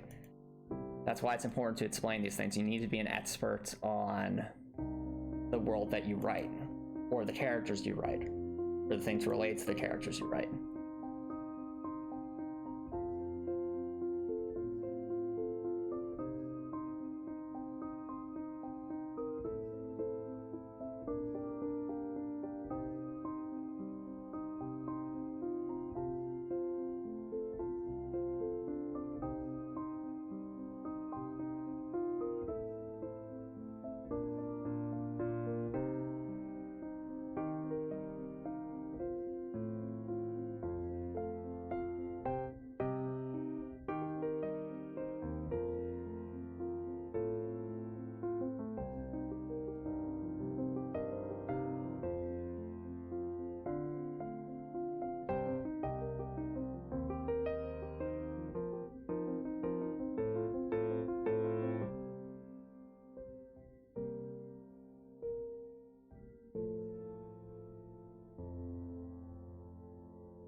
What we'll do is just make a little metal ring around that.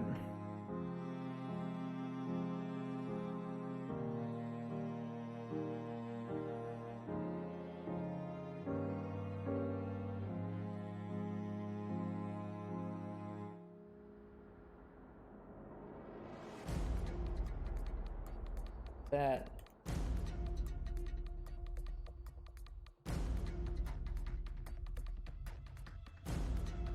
Here.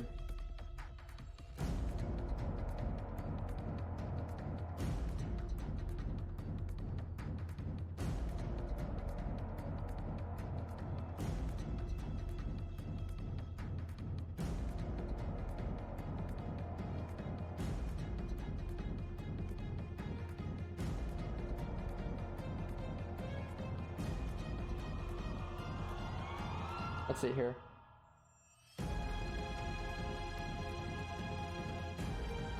Okay, sounds interesting, Copper Nicholson. Sounds good. And, yep, fair enough, Crackcore, but at least you're getting it done, so that's important.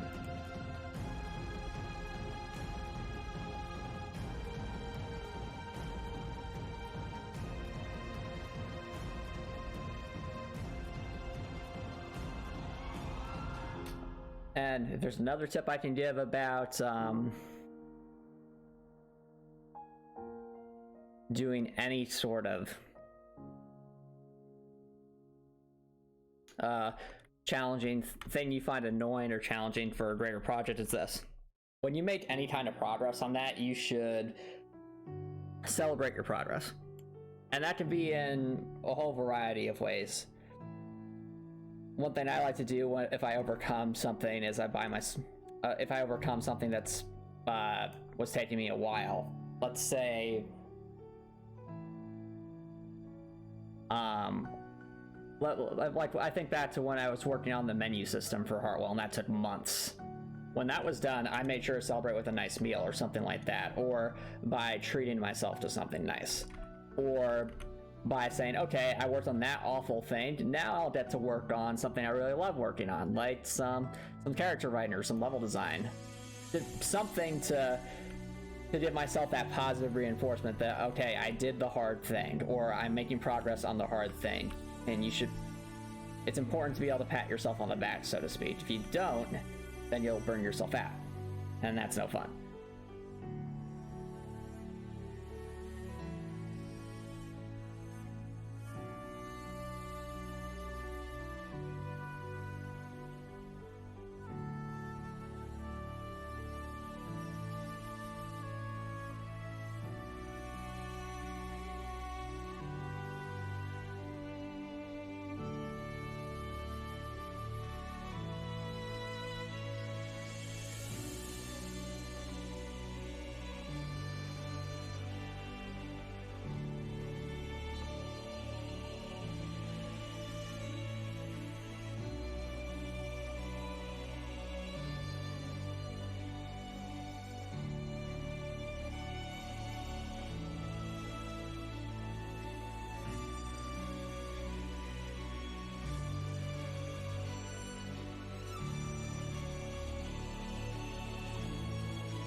It says short range on all-child clocks. It's enough to add a bit of. Okay, I think that makes more sense, Tyler Nicholson. And if you have like a range limit on the teleport, that's a bit more believable.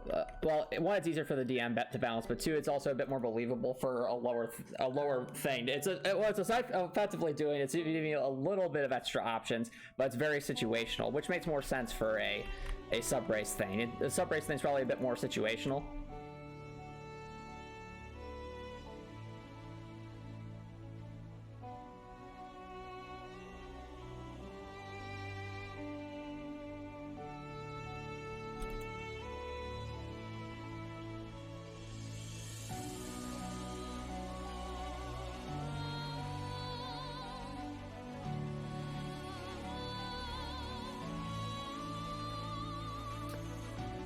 Right, there we go. We have our little range. Let's make sure we also have resistance we'll need on that.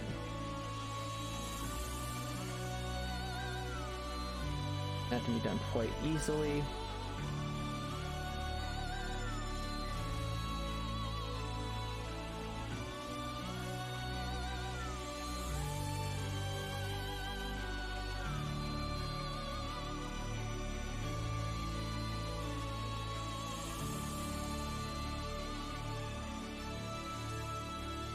Like that.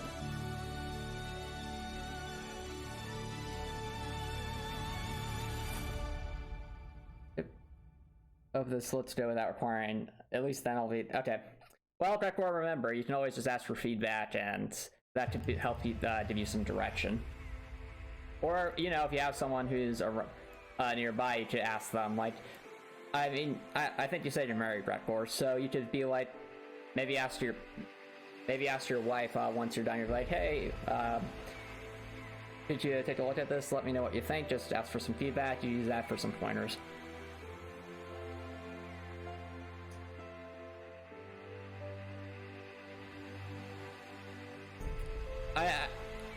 Right, but Brenner, Copper, Nicholson, I was saying it's a class thing, so those are all classes. Sorcerers are classes, wizards are classes, they aren't sub-races.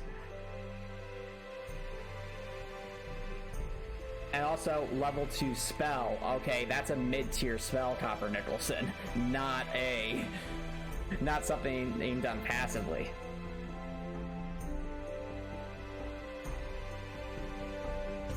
Do you see Copper Nicholson?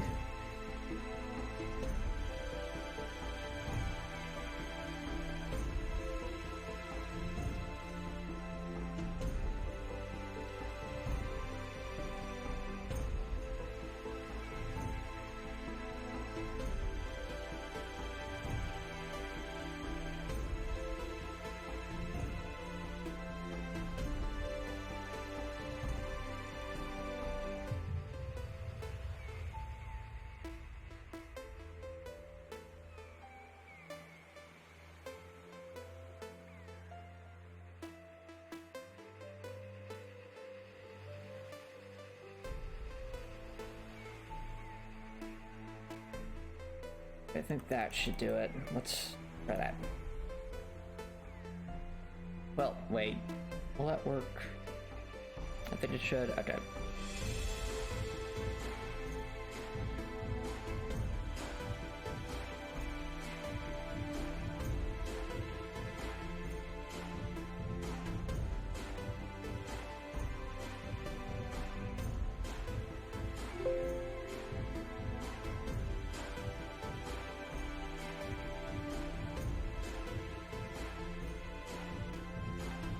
Oh, okay, Copper Nicholson. But like you said, it's a 12-port with a limited range. When I think of a teleport, I think of being able to teleport like 50 feet or something like that. To me, that feels more like at 50 feet. That's more like a unique spell or something like that you learn as a class, not a sub-race feat. But if the range is limited, like only like 5 feet, then okay, that makes sense. It's a little extra mobility and gives you a couple options in certain niche situations.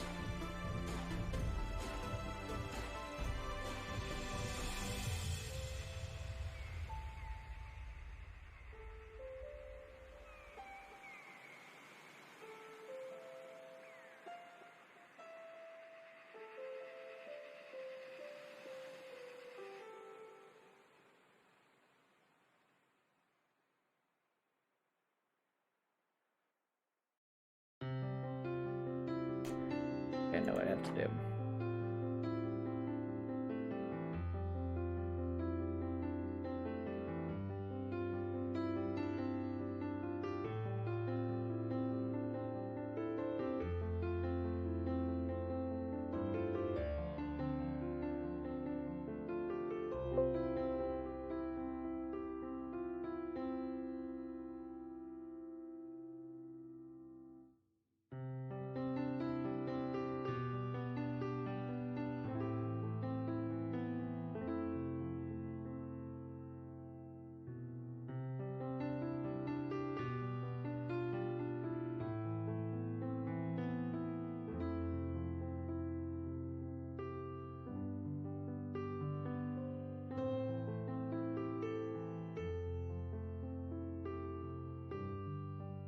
There we go.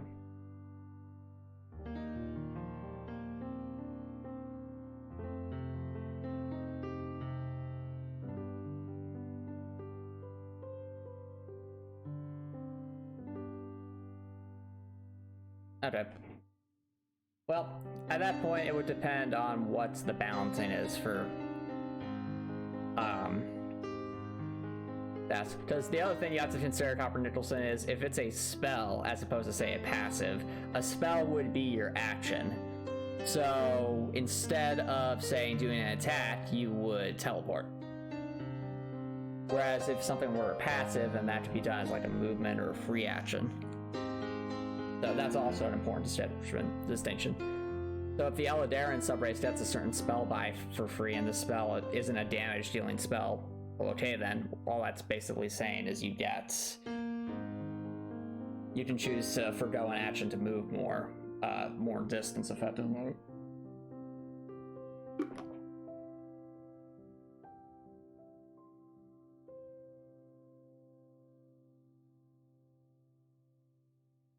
Regardless though, I think just doing some more world building for your character is just going to help no matter what. It'll be more engaging. It could help you better narrow down what abilities, items, attacks, etc. you're interested in, and so forth.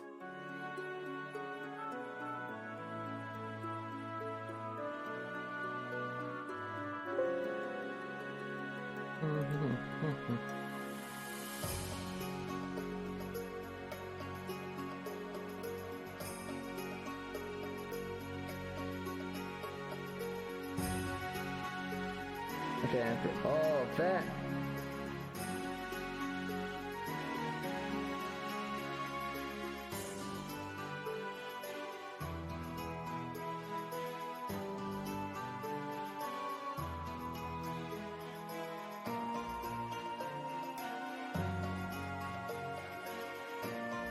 Finally.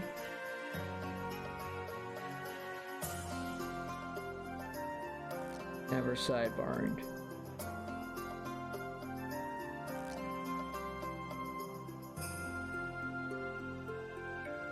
Okay, there we go. Much better. I like that better.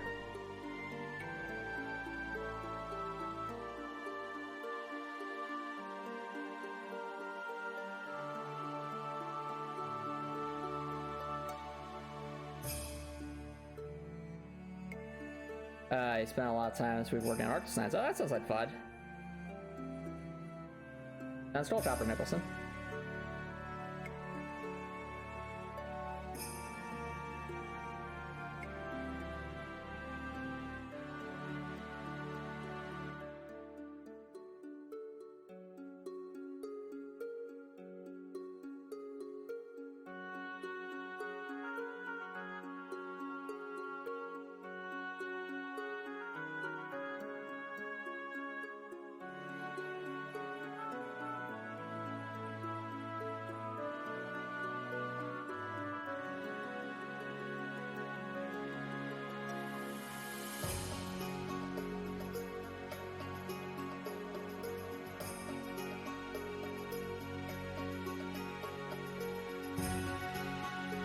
Like a metal door.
There we go.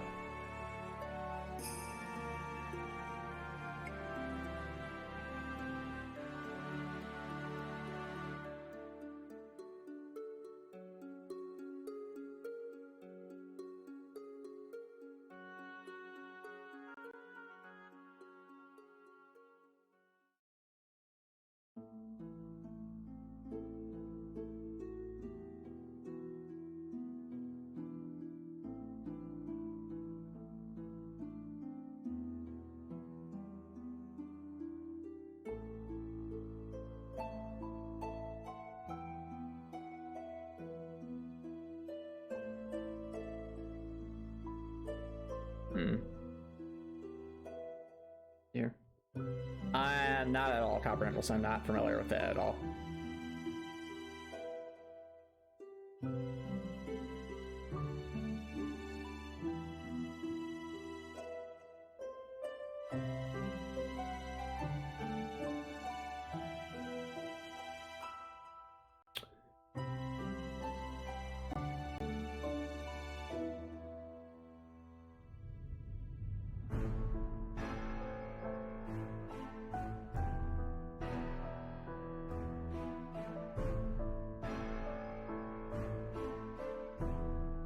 We're gonna make a variation that would be built into the zone.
Okay.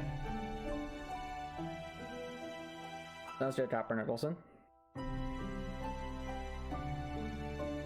I will mention that at a certain point you might just want to consider simply trying to learn pixel art or searching for different kinds of anime things or fantasy things and making edits here and there to kind of make it your own. But there's different ways to do stuff.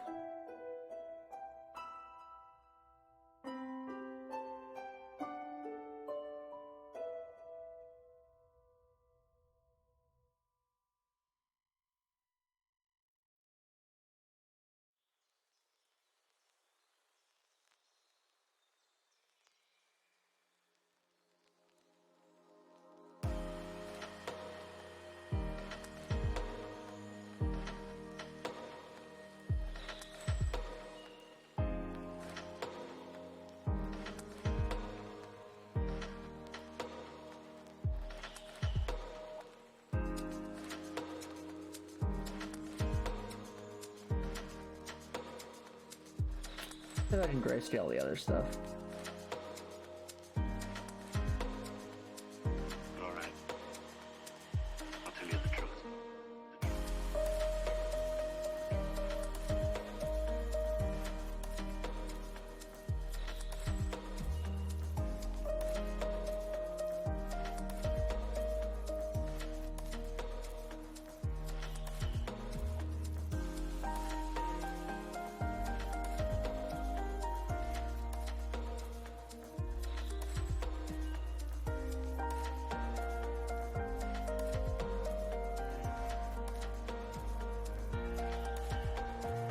Remember all the happy times we had?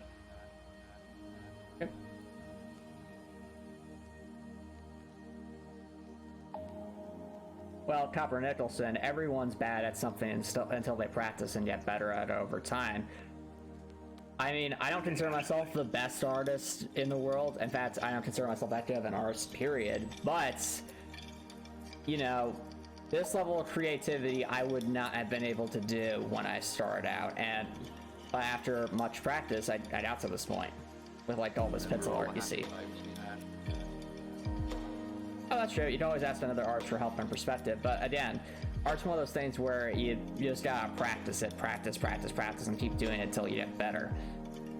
So, Very much alike.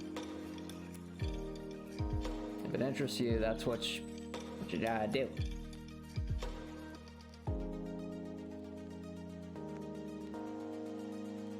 Alright. I'll tell you the truth.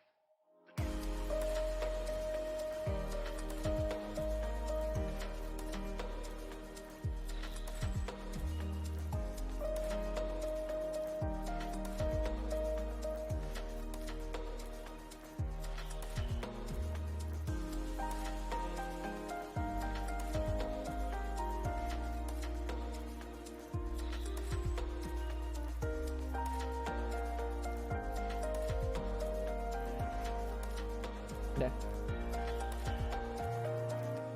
Well, no, Copper Nicholson, you have to understand.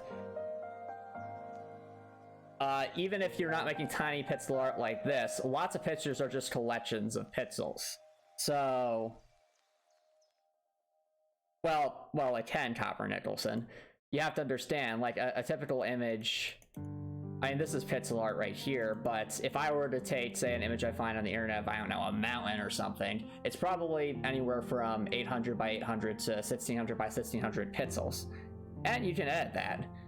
In fact, what I did for one of my character tokens is I took a already created, I guess, drawing of an anime farm girl sitting on a table somewhere. And I cropped out another kind of fedora from a different image and then overlaid that over top in that image to help start to make the token.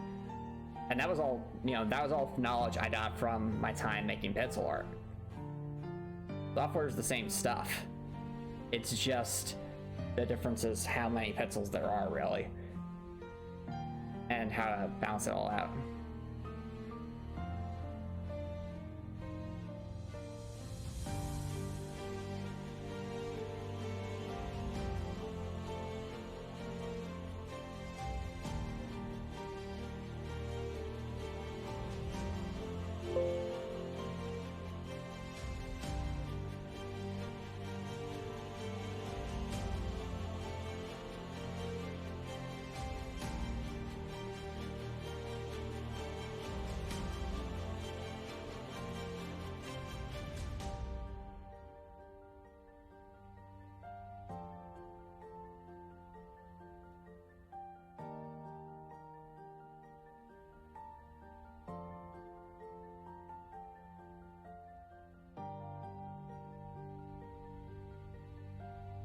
Alright, I think that looks better.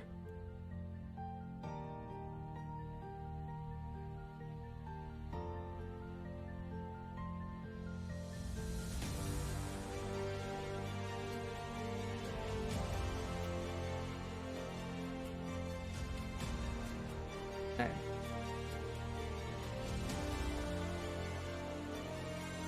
Okay, fair enough, Copper Nicholson. Use what works for you.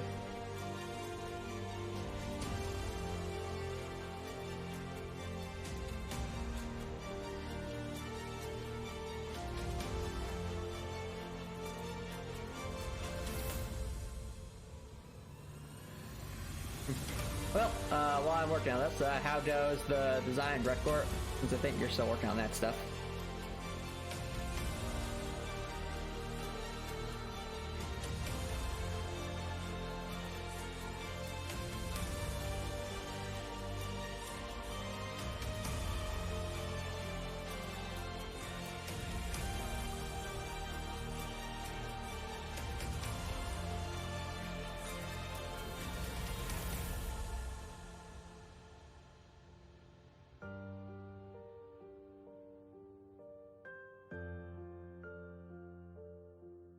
Okay, fair enough, Breckcourt.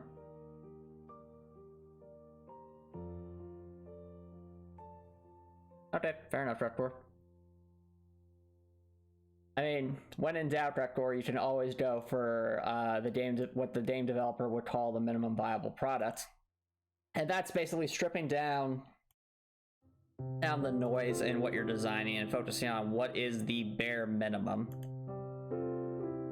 I would need to make the game functional, and then going from there. So to me, having a save file that details how much health the character has, okay, it's a nice feature, but if that's like making or breaking things, then removing it's also something you could consider, just because the act of displaying health on a save file is not going to make or break the game, in my view.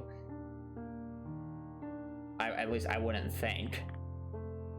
It's just more of like one of those nice touch kind of things.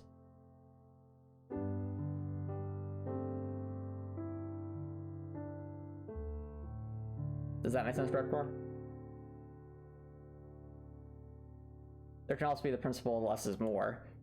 Sometimes something that has less information can look sleeker just because it's simpler.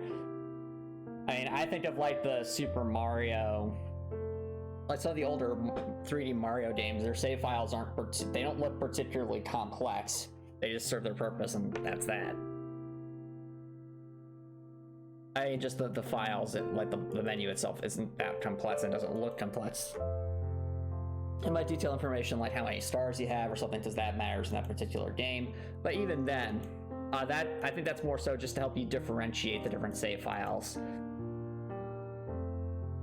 So as long as there's some way to differentiate the save files in a meaningful way, then that's probably more than sufficient. Even something as simple as just giving the save file a name can help.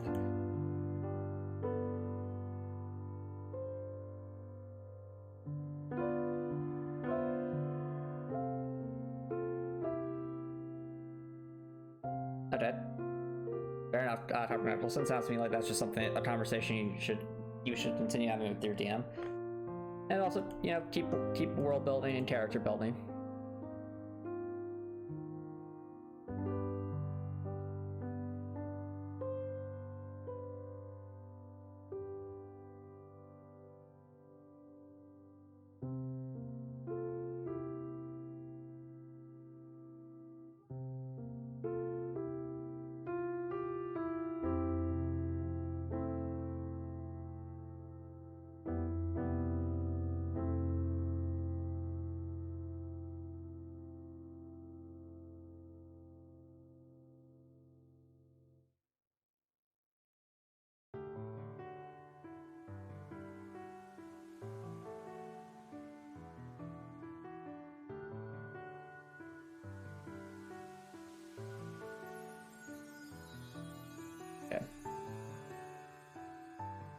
You want to keep track of is current chapter, health, last save location, amount of time spent, main quest progress. Okay.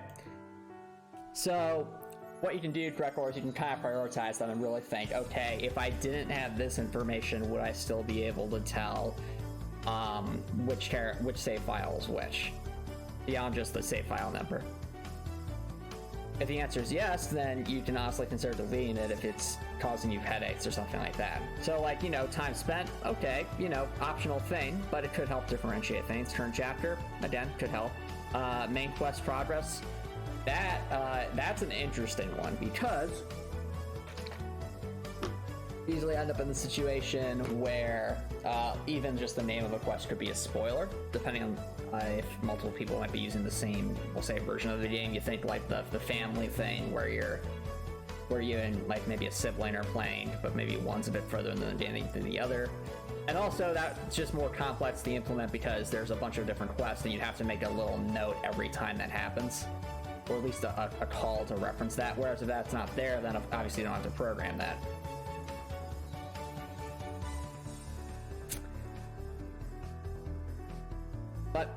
But yeah, that's just kind of my 2 cents on the matter. Provide some information to help differentiate the things, but that's really that's really all you need from a save file, just at a fundamental level.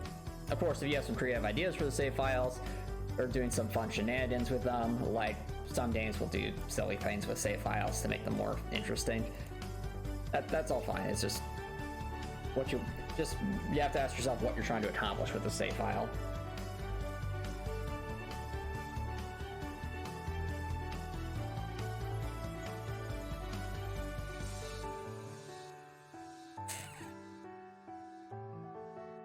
Alright, you made the save parts a bit too big. Well, you can always scale those back, or... Well, I mean... If you think, again, if you want Gregor, just look up a bunch of different save file, we'll say, just save files in different video games. I think you'd be surprised how bare some of them may seem when you actually look down into the details, but it's not going to make or break the game for the most part. I think it this way, Gregor, does anyone who sits down to play a video game get to the save file and stream and say to themselves, oh, look at the UI for the save file screen, it's so bare, I can't possibly want to play this game? No. Like, can you honestly think of a single situation where the way the save file tree is going to be the deciding factor between whether a player wants to play your game or not. I'd say probably not, unless you made the save file screen so difficult to navigate that becomes frustrating, but I don't think that's the case here.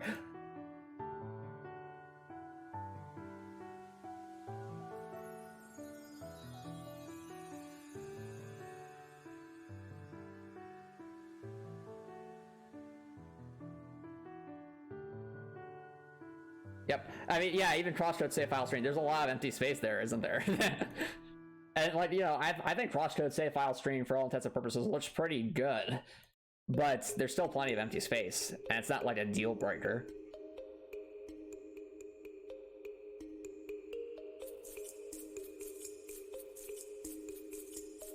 Has the ability to cast telekinesis to spawn those feathered adders, but the spell only works on those items, so it can't. Okay, fair enough, Copper Nicholson. Well, there's probably a limit to how many feathers you can have, Copper Nicholson, otherwise that's the DM might get a little concerned about balance.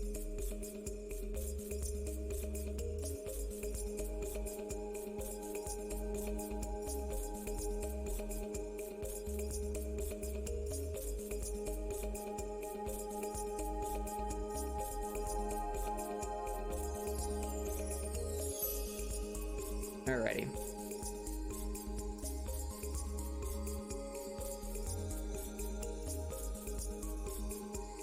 Yep. And those are all nice details. But, I mean, they could honestly have gotten away with something as simple as location, level, maybe chapter, and that's it. That still would have been enough information. The other stuff is just kind of nice to have. It makes it a little bit prettier. But, you know, at certain points of the game, knowing what elements you've unlocked doesn't really tell you much, because the chapter would imply that anyway.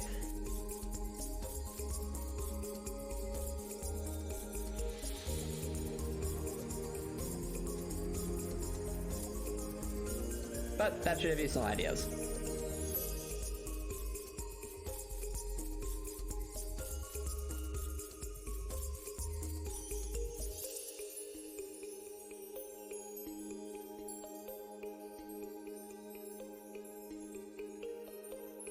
Alright, now I know we were working on this for a little while because I got a little stuck there, but yeah, what you think of, I guess, what the infirmary looks like so far is something like this. A bit more, a bit industrialized, but I think that kind of goes with the theme of this dungeon.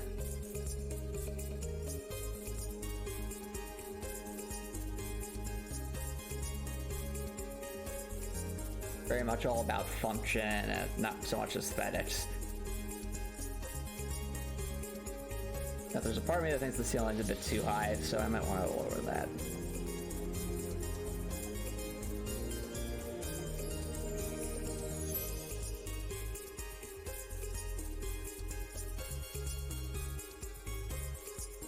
What we got?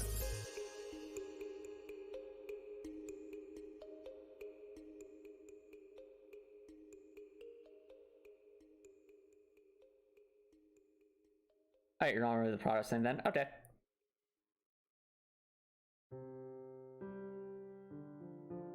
Yep, this is kind of where you get into what I would call a cost-benefit analysis kind of thing, Grekor, where you're trying to answer the question, okay, what's it going to take for me to accomplish something versus what's the value added? So you can think of, if you even just list that progress, there's a, you know, that's going to be involved and such. Okay, sounds good, Grekor.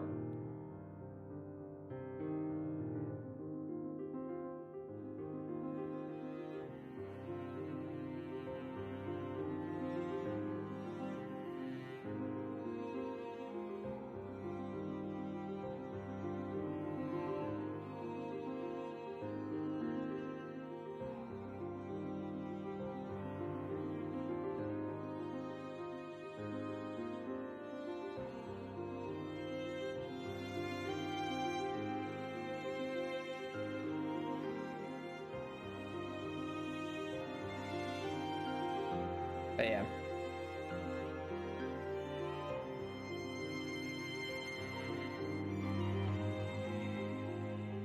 Anyway, Director Warren Copper Nicholson, if you don't have any feedback for how this looks, I'll be sure to probably take that into account. I mean, now that I think about it, it should be at 5, it should be at 4. Something like that.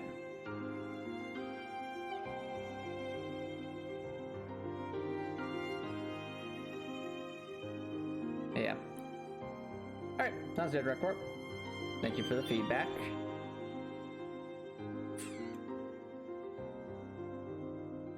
Well, looks like a fine base for Team Galactic.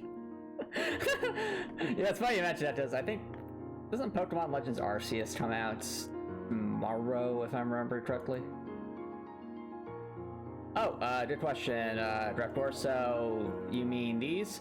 I would say they're like various metal lockers, cabinets, things like that that are placed into the wall. So like for medical stuffs. Does that make sense, Director? And they're built into the wall so that they don't have, we'll say, platforming collision for the player to jump on.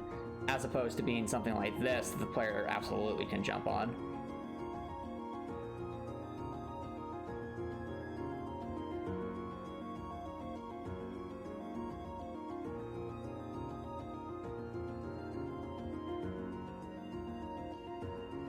Alright, in that case, I think that'll do for our...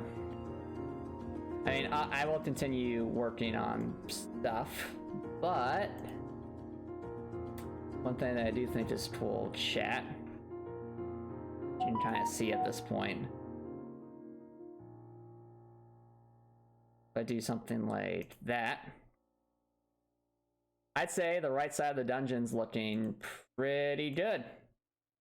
I mean, we have our sewer, our kitchen, cafeteria, bathrooms, some kind of, what's the term, some kind of barracks, our infirmary, and now, of course, the corridor towards the center.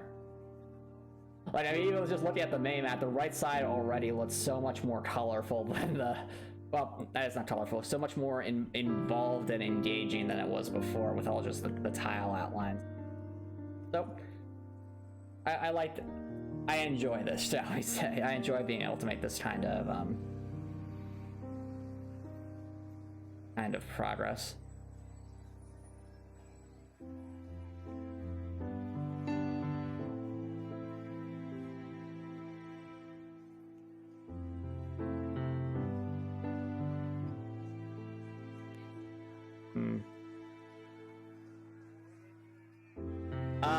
Well, I'm excited in the sense that I'm interested in hearing how it goes. I don't have a Switch.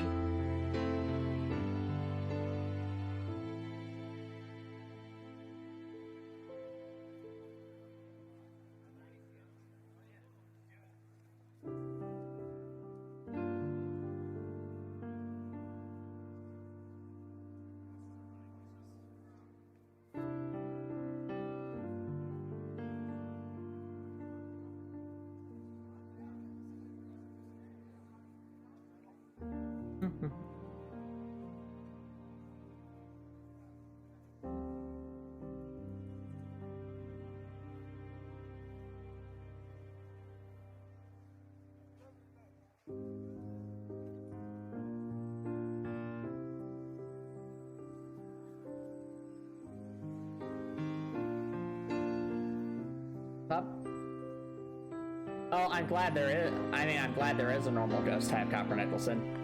But that's a type Pokemon. That does. I always thought that would be an interesting type thing, but that's not. That's not going to make or break the game for me. That's just a one tiny gameplay element.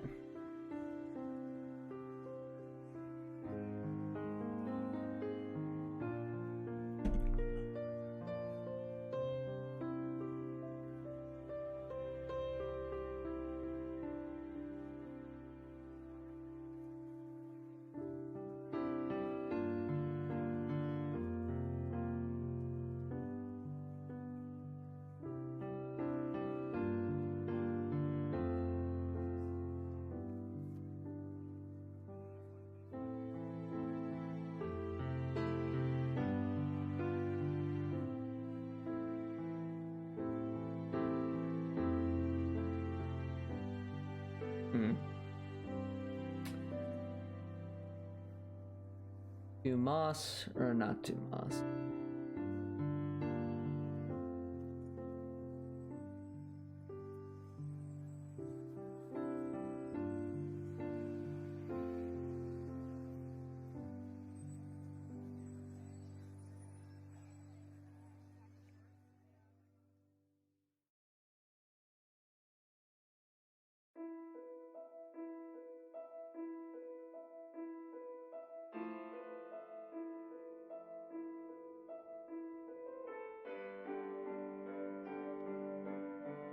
No, it's not moss.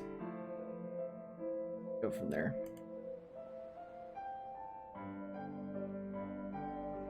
I'm more interested in the overall gameplay loop that Legends Arceus would offer Copper Nicholson, and again, I'm speaking as an observer, not as a player. I think it has the potential to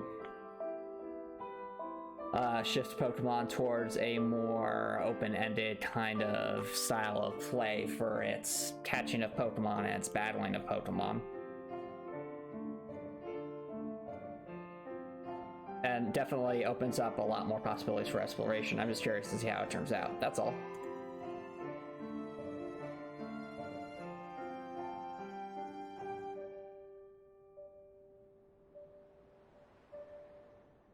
I definitely like the idea of a Breath of the Wild kind of style exploration aspect to it. I just want to see how it goes because Game Freak is still adjusting to using larger 3D hardware and so on and so forth.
Okay, sounds good, Gregor. Oh, obviously I'm in the midst of, well, actually, this would be a good spot to take a break, so don't go anywhere, guys. I'll be right back.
too loud. That's way too loud. Whoops, whoops, whoops. Sorry about that, chat. I have no idea why I did that, but we'll get back to it.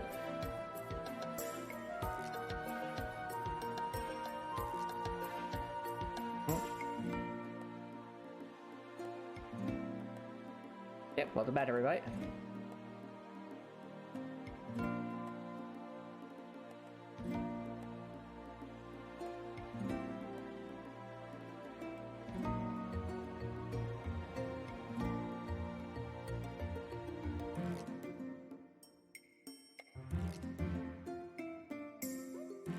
I just realized I probably want some kind of drain there, so...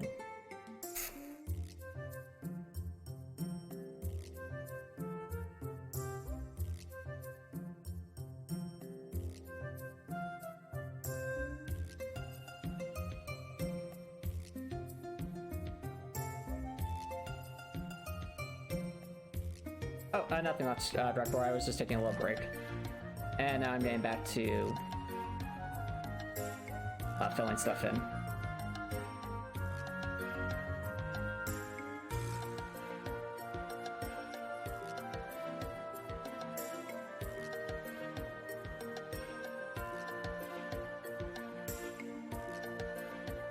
There we go.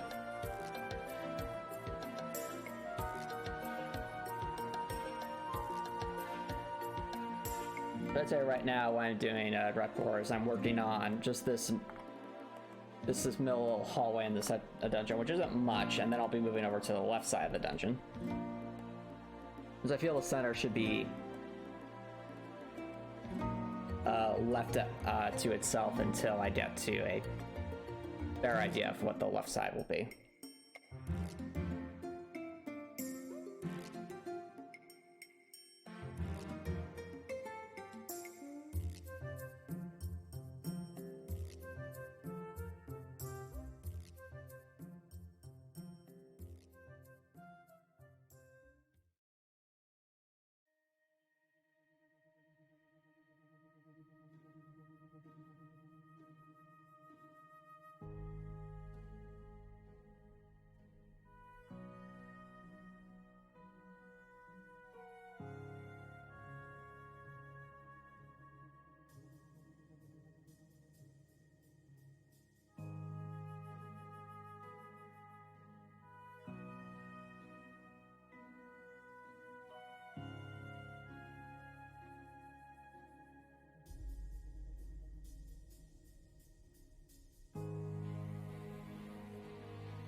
Alright, no problem, Dr. Nicholson. Have a good dinner.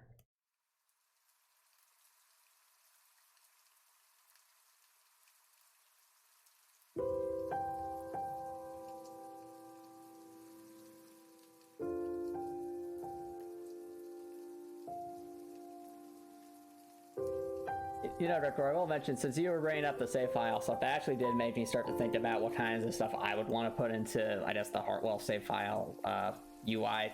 Because I haven't given that too much thought now I think about it. And I guess the kinds of things you were looking at started to give me ideas of where to look, like look at Crosscode and some other games that have save files and try to think of what would go there. I actually think Dark Souls might be pretty instructive on that as well, because that could tell you what kinds of stuff might be important and what might not be. So, thanks for that prep work.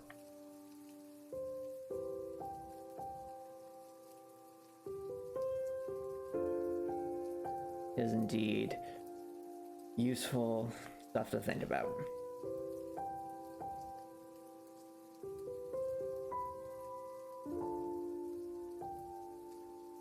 Yep, no problem, Drekor. I like to do private work creds too, for sure.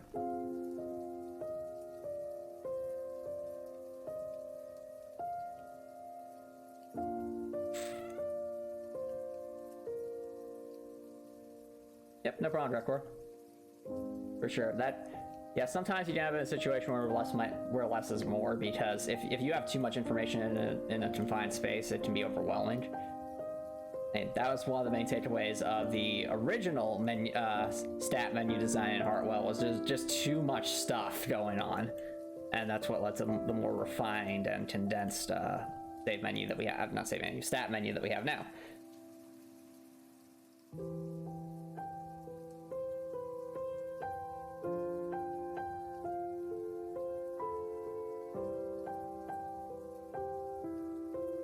Very true. If anything, if you're going to give it a background of some sort, then giving yourself more plain space is actually a good thing, because that gives you more space to work with and doesn't force you to like condense things or squish things into tiny spaces and so on.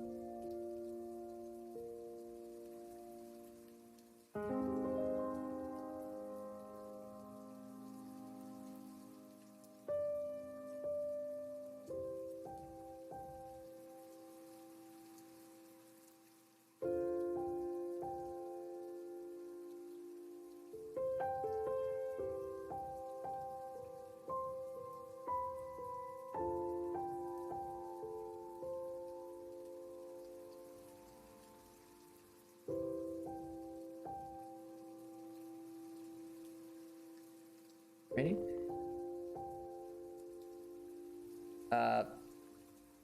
Have a... Well, Copper Nicholson, that's a very broad question.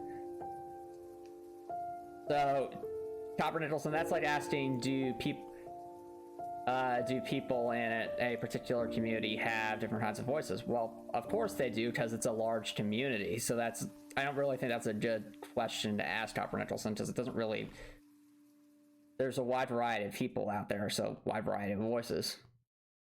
Do they sound off? No, not necessarily, Copper Nicholson. Depends on the person.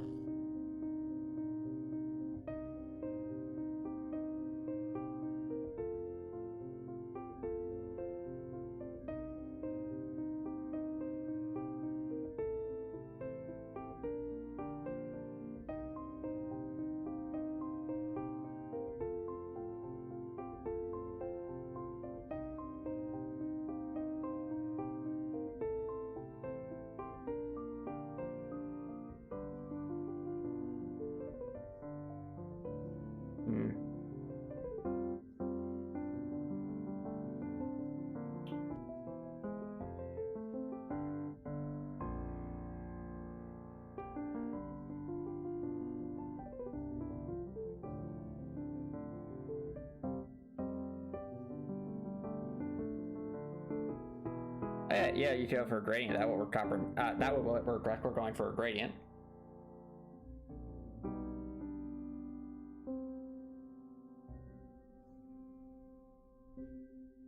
Oh, well, there's a variety of reasons that could happen, Copper Nicholson. And it's not limited to being on the autistic spectrum. It could be as simple as a dental problem. Like...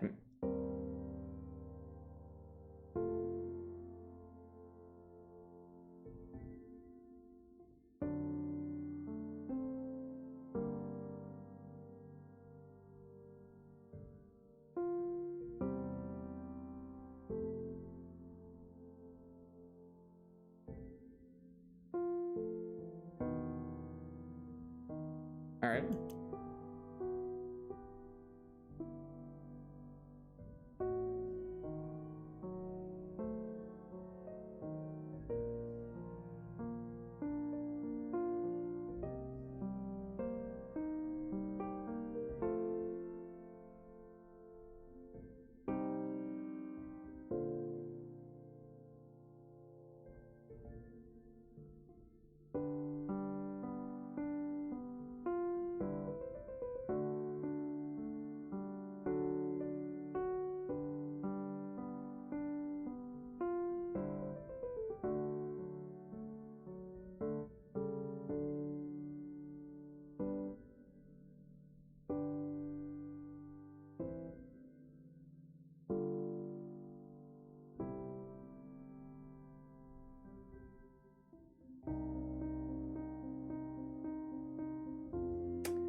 Comprehensive, if someone does have a speech impediment, then sure, they might sound a bit different than someone who's neurotypical. Doesn't mean there's anything wrong there, it's just that things function a little differently, that's all.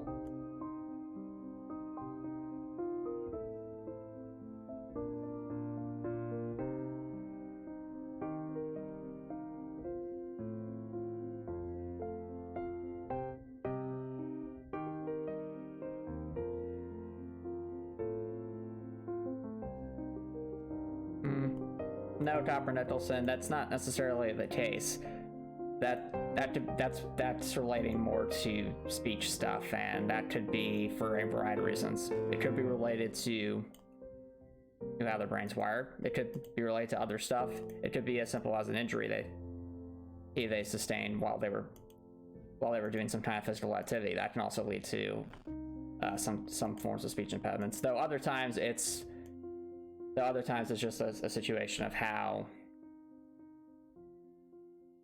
just how they were born or how their brain happens to be wired, and again, nothing wrong with that. It's just, shows that there's a wide variety of divergent mental patterns and things like that.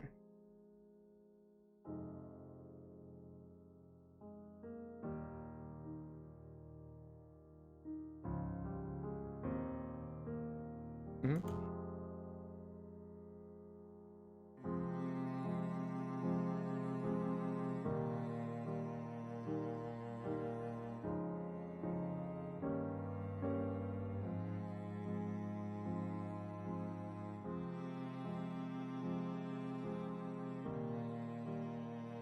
Mm-hmm. Okay, fair enough, Copper Nicholson.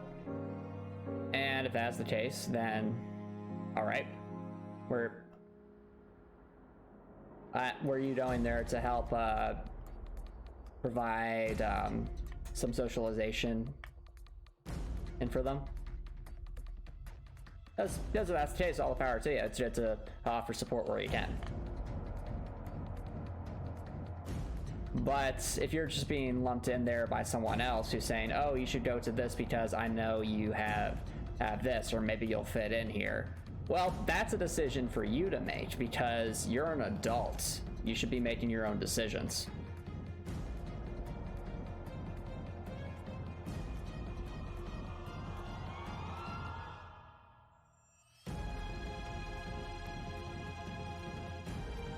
Does that make sense, Copper Nicholson?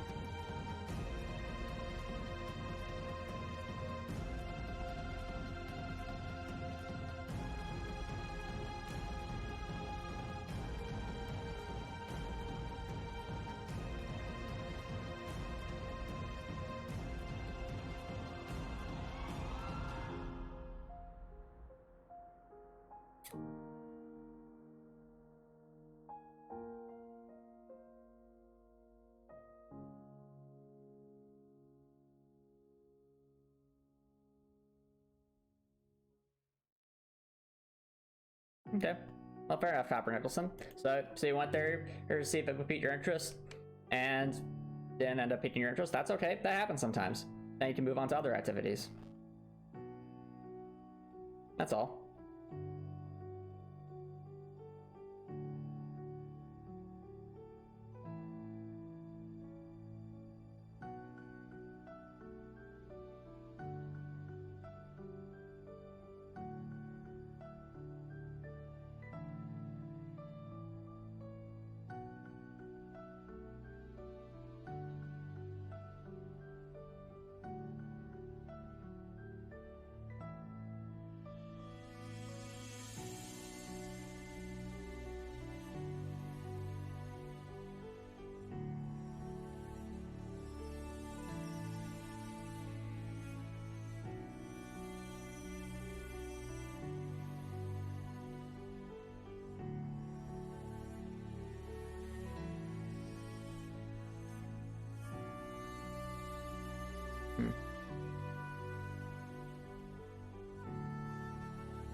Fair enough, Topper Nicholson.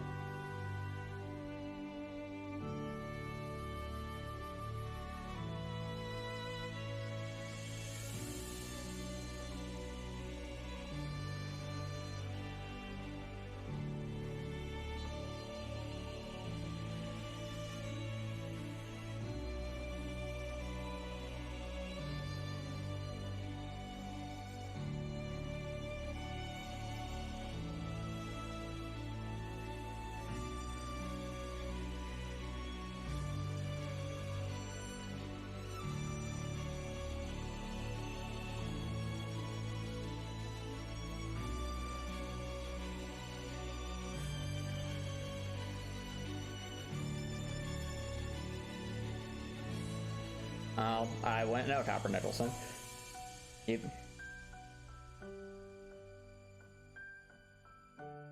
But like I said, there's plenty of people with different sounding voices, and there's nothing wrong with that.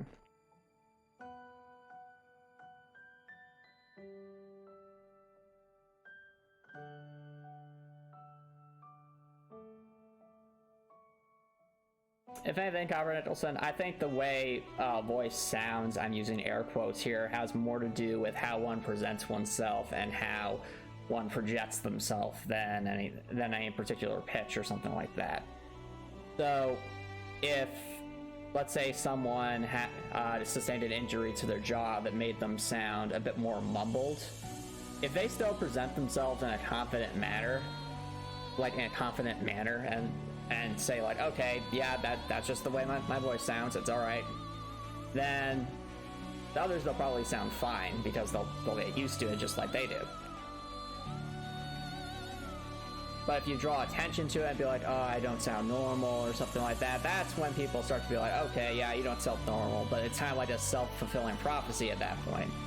You're putting yourself down because you're like, oh, I don't sound normal, how am I going to interact with others? And that's, you know, that's just going to make more people, you know, that's more people more concerned about you. Whereas if you're like, yeah, I don't sound normal, but who cares?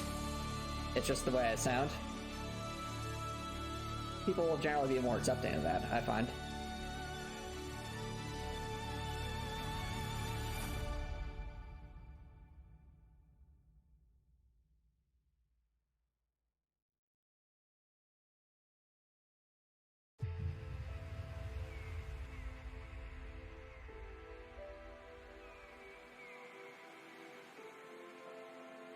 Anyway.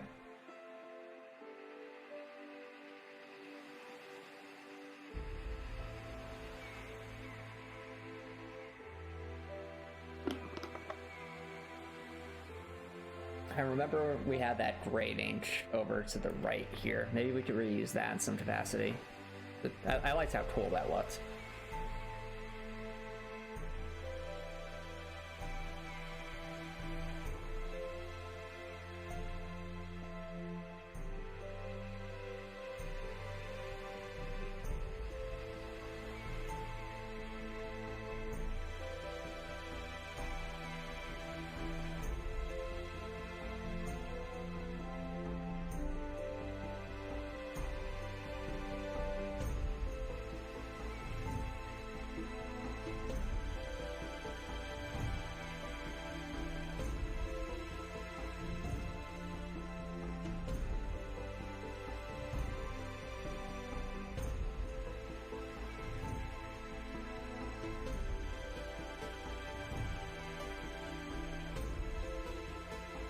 Well, Copper Nicholson, you have the wrong perspective there, dude. If someone's going to make fun of you because of the way you sound, they're probably not a nice person. Or probably not someone you'd want to be spending time around. On the flip side, but that doesn't mean that you as an individual shouldn't, the individual shouldn't put in an effort either. The individual absolutely should put in an effort to just accept who they are. Like the way your voice sounds, only so much you can do to change that, just with learning different intonations and things like that. But if you are accepting of the way you sound, then for the most part, other people will be more inclined to accept it too.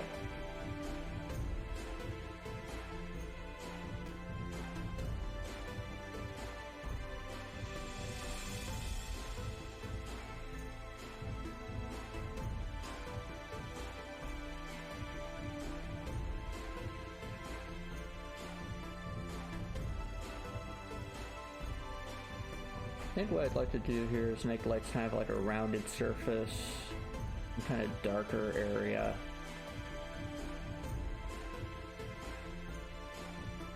I think we can do that.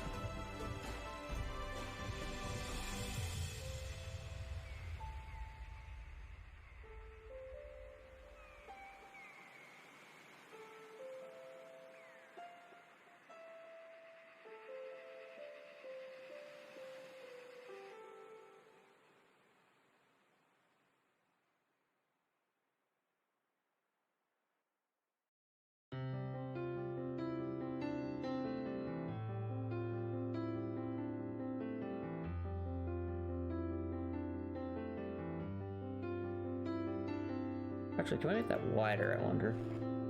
Probably 10. Oh. We kind of like the look, though. Okay.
That'll do there.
Okay, there we go.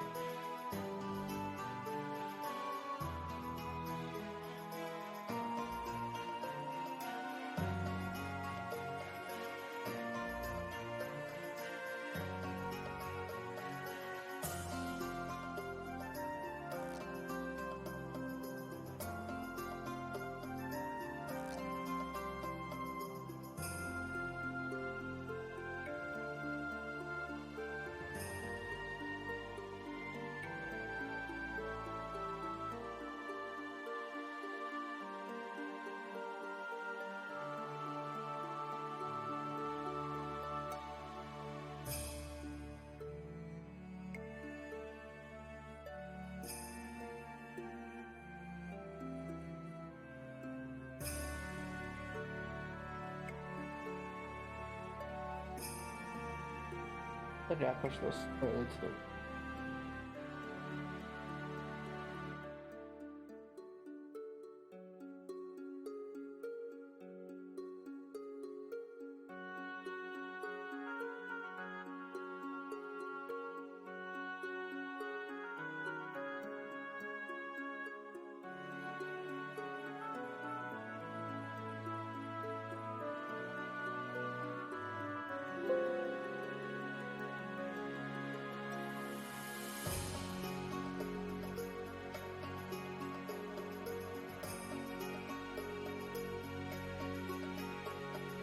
No, Copper Nicholson.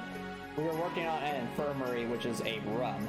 It's not necessarily... The overarching thing is not necessarily a hospital. But the area itself might have an infirmary. And why that is can be discovered, of course, in the demo. But does that make sense, Copper Nicholson?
Oh, I was saying, Copper Nicholson, that we were designing a room that was an infirmary.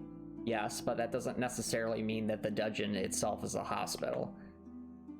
What the dungeon is, you know, something that can be found out during the demo. But all we were working on before Copper Nicholson was an infirmary, which is just a room, not a cohesive, like, entity of a building.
see. Well, Tapper Nicholson, I'll say no comment to that because that would provide, those are details that are to be discovered in the game itself.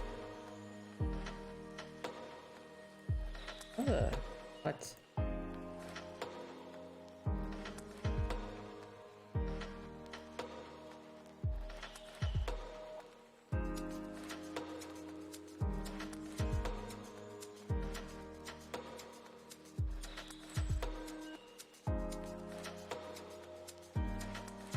Am I looking at here? All right.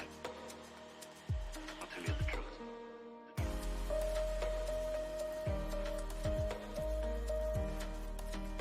There is nothing there.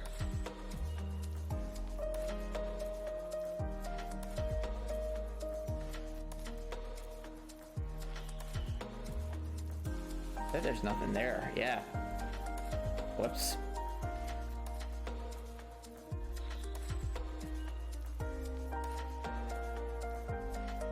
So that's only erase something.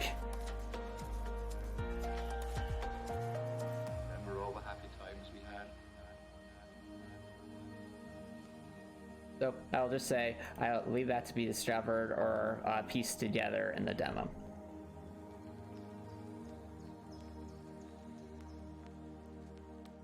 They're very much alike.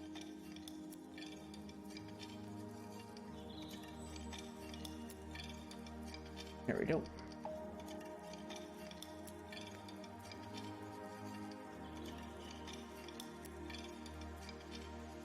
Remember all the happy times we had?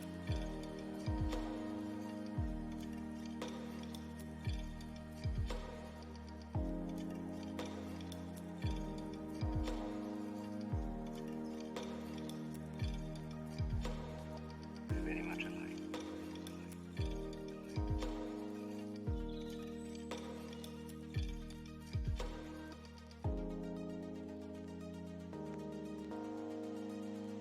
All right. I'll tell you the truth.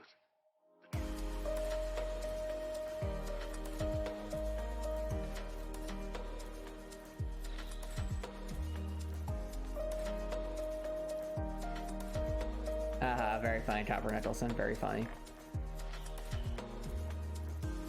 I see what you did there, making the Star Trek reference.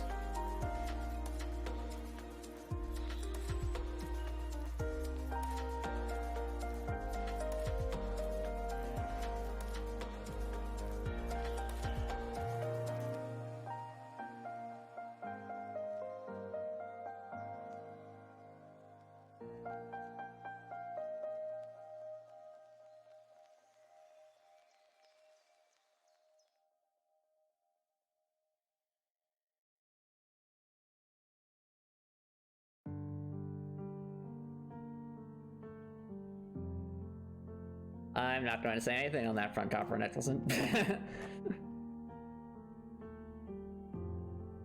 This is a story-heavy game, so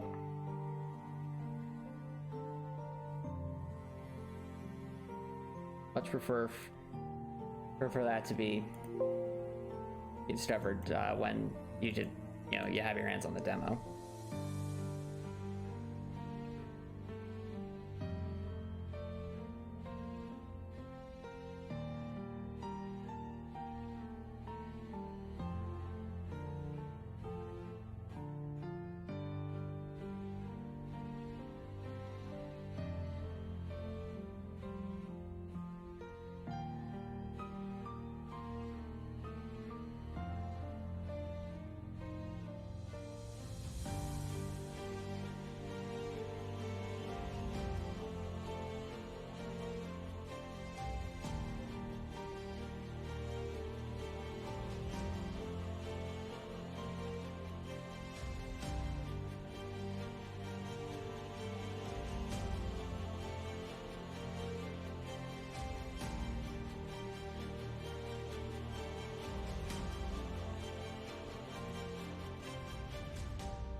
No time on Copper Nicholson.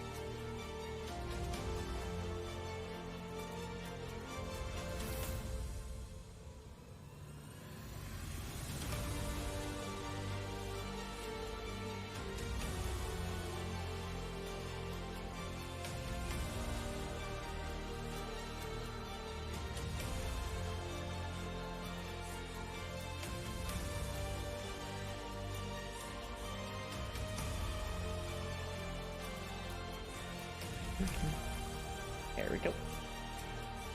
Oop.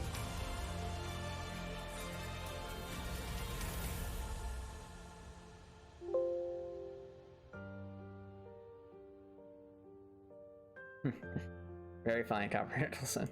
Very funny.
Alright, there we go.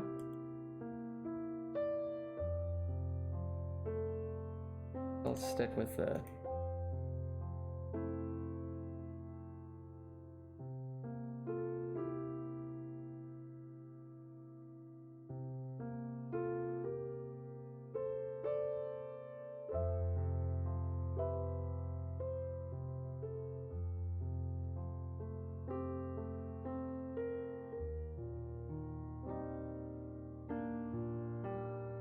darker stuff here. I think that's time to start making it. I'll start by the tiles. I mean, to be fair, games like movies aren't necessarily made in the order of things that you'll see.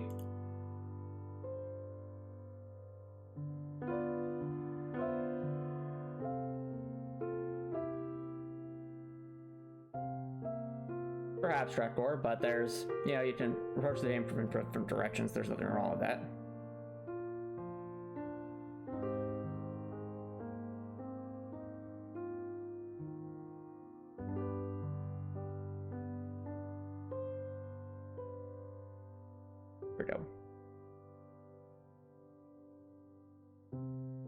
Made a giant matrix into all the stuff that are not going to save files. Okay. Oh, well, when you say fusion, you mean like trying to think of it as a matrix? I mean, or as an array.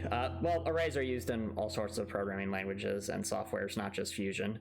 But that's just kind of how my mind works, and I figured that was the more effective way to do it because the alternative was any files, and that would not be able to load things as quickly. Hence why I went with arrays.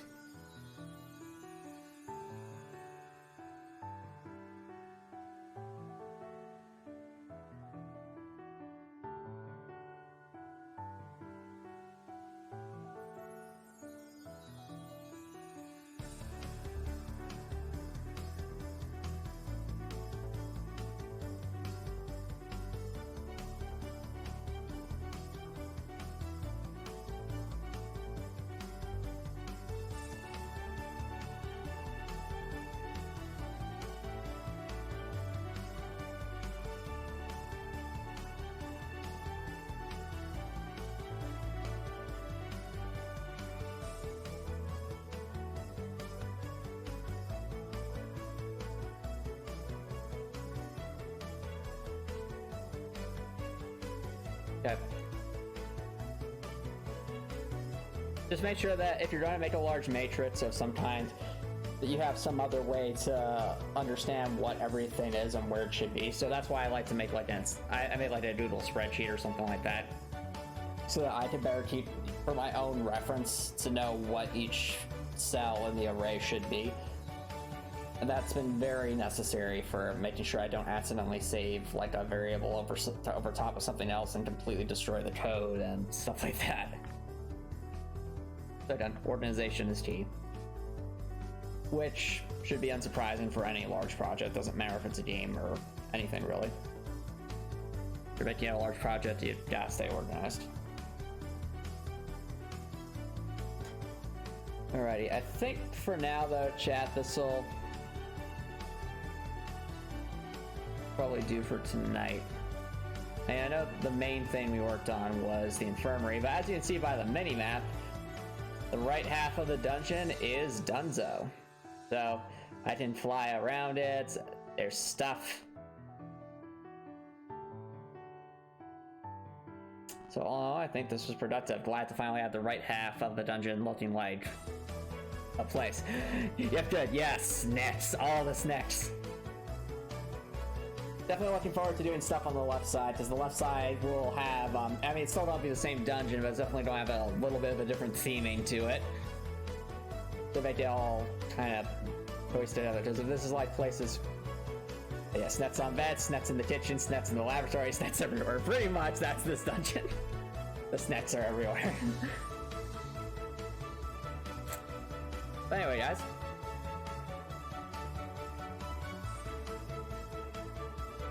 I'm going to start wrapping things up here. If you're watching on Twitch, feel free to stick around for a raid. But if you're watching on YouTube and you like what you saw, please consider subscribing on YouTube. It's free to subscribe on YouTube. You can always change your mind later, and it's a great way to show support. So if you're watching on YouTube, I hope you have an awesome night.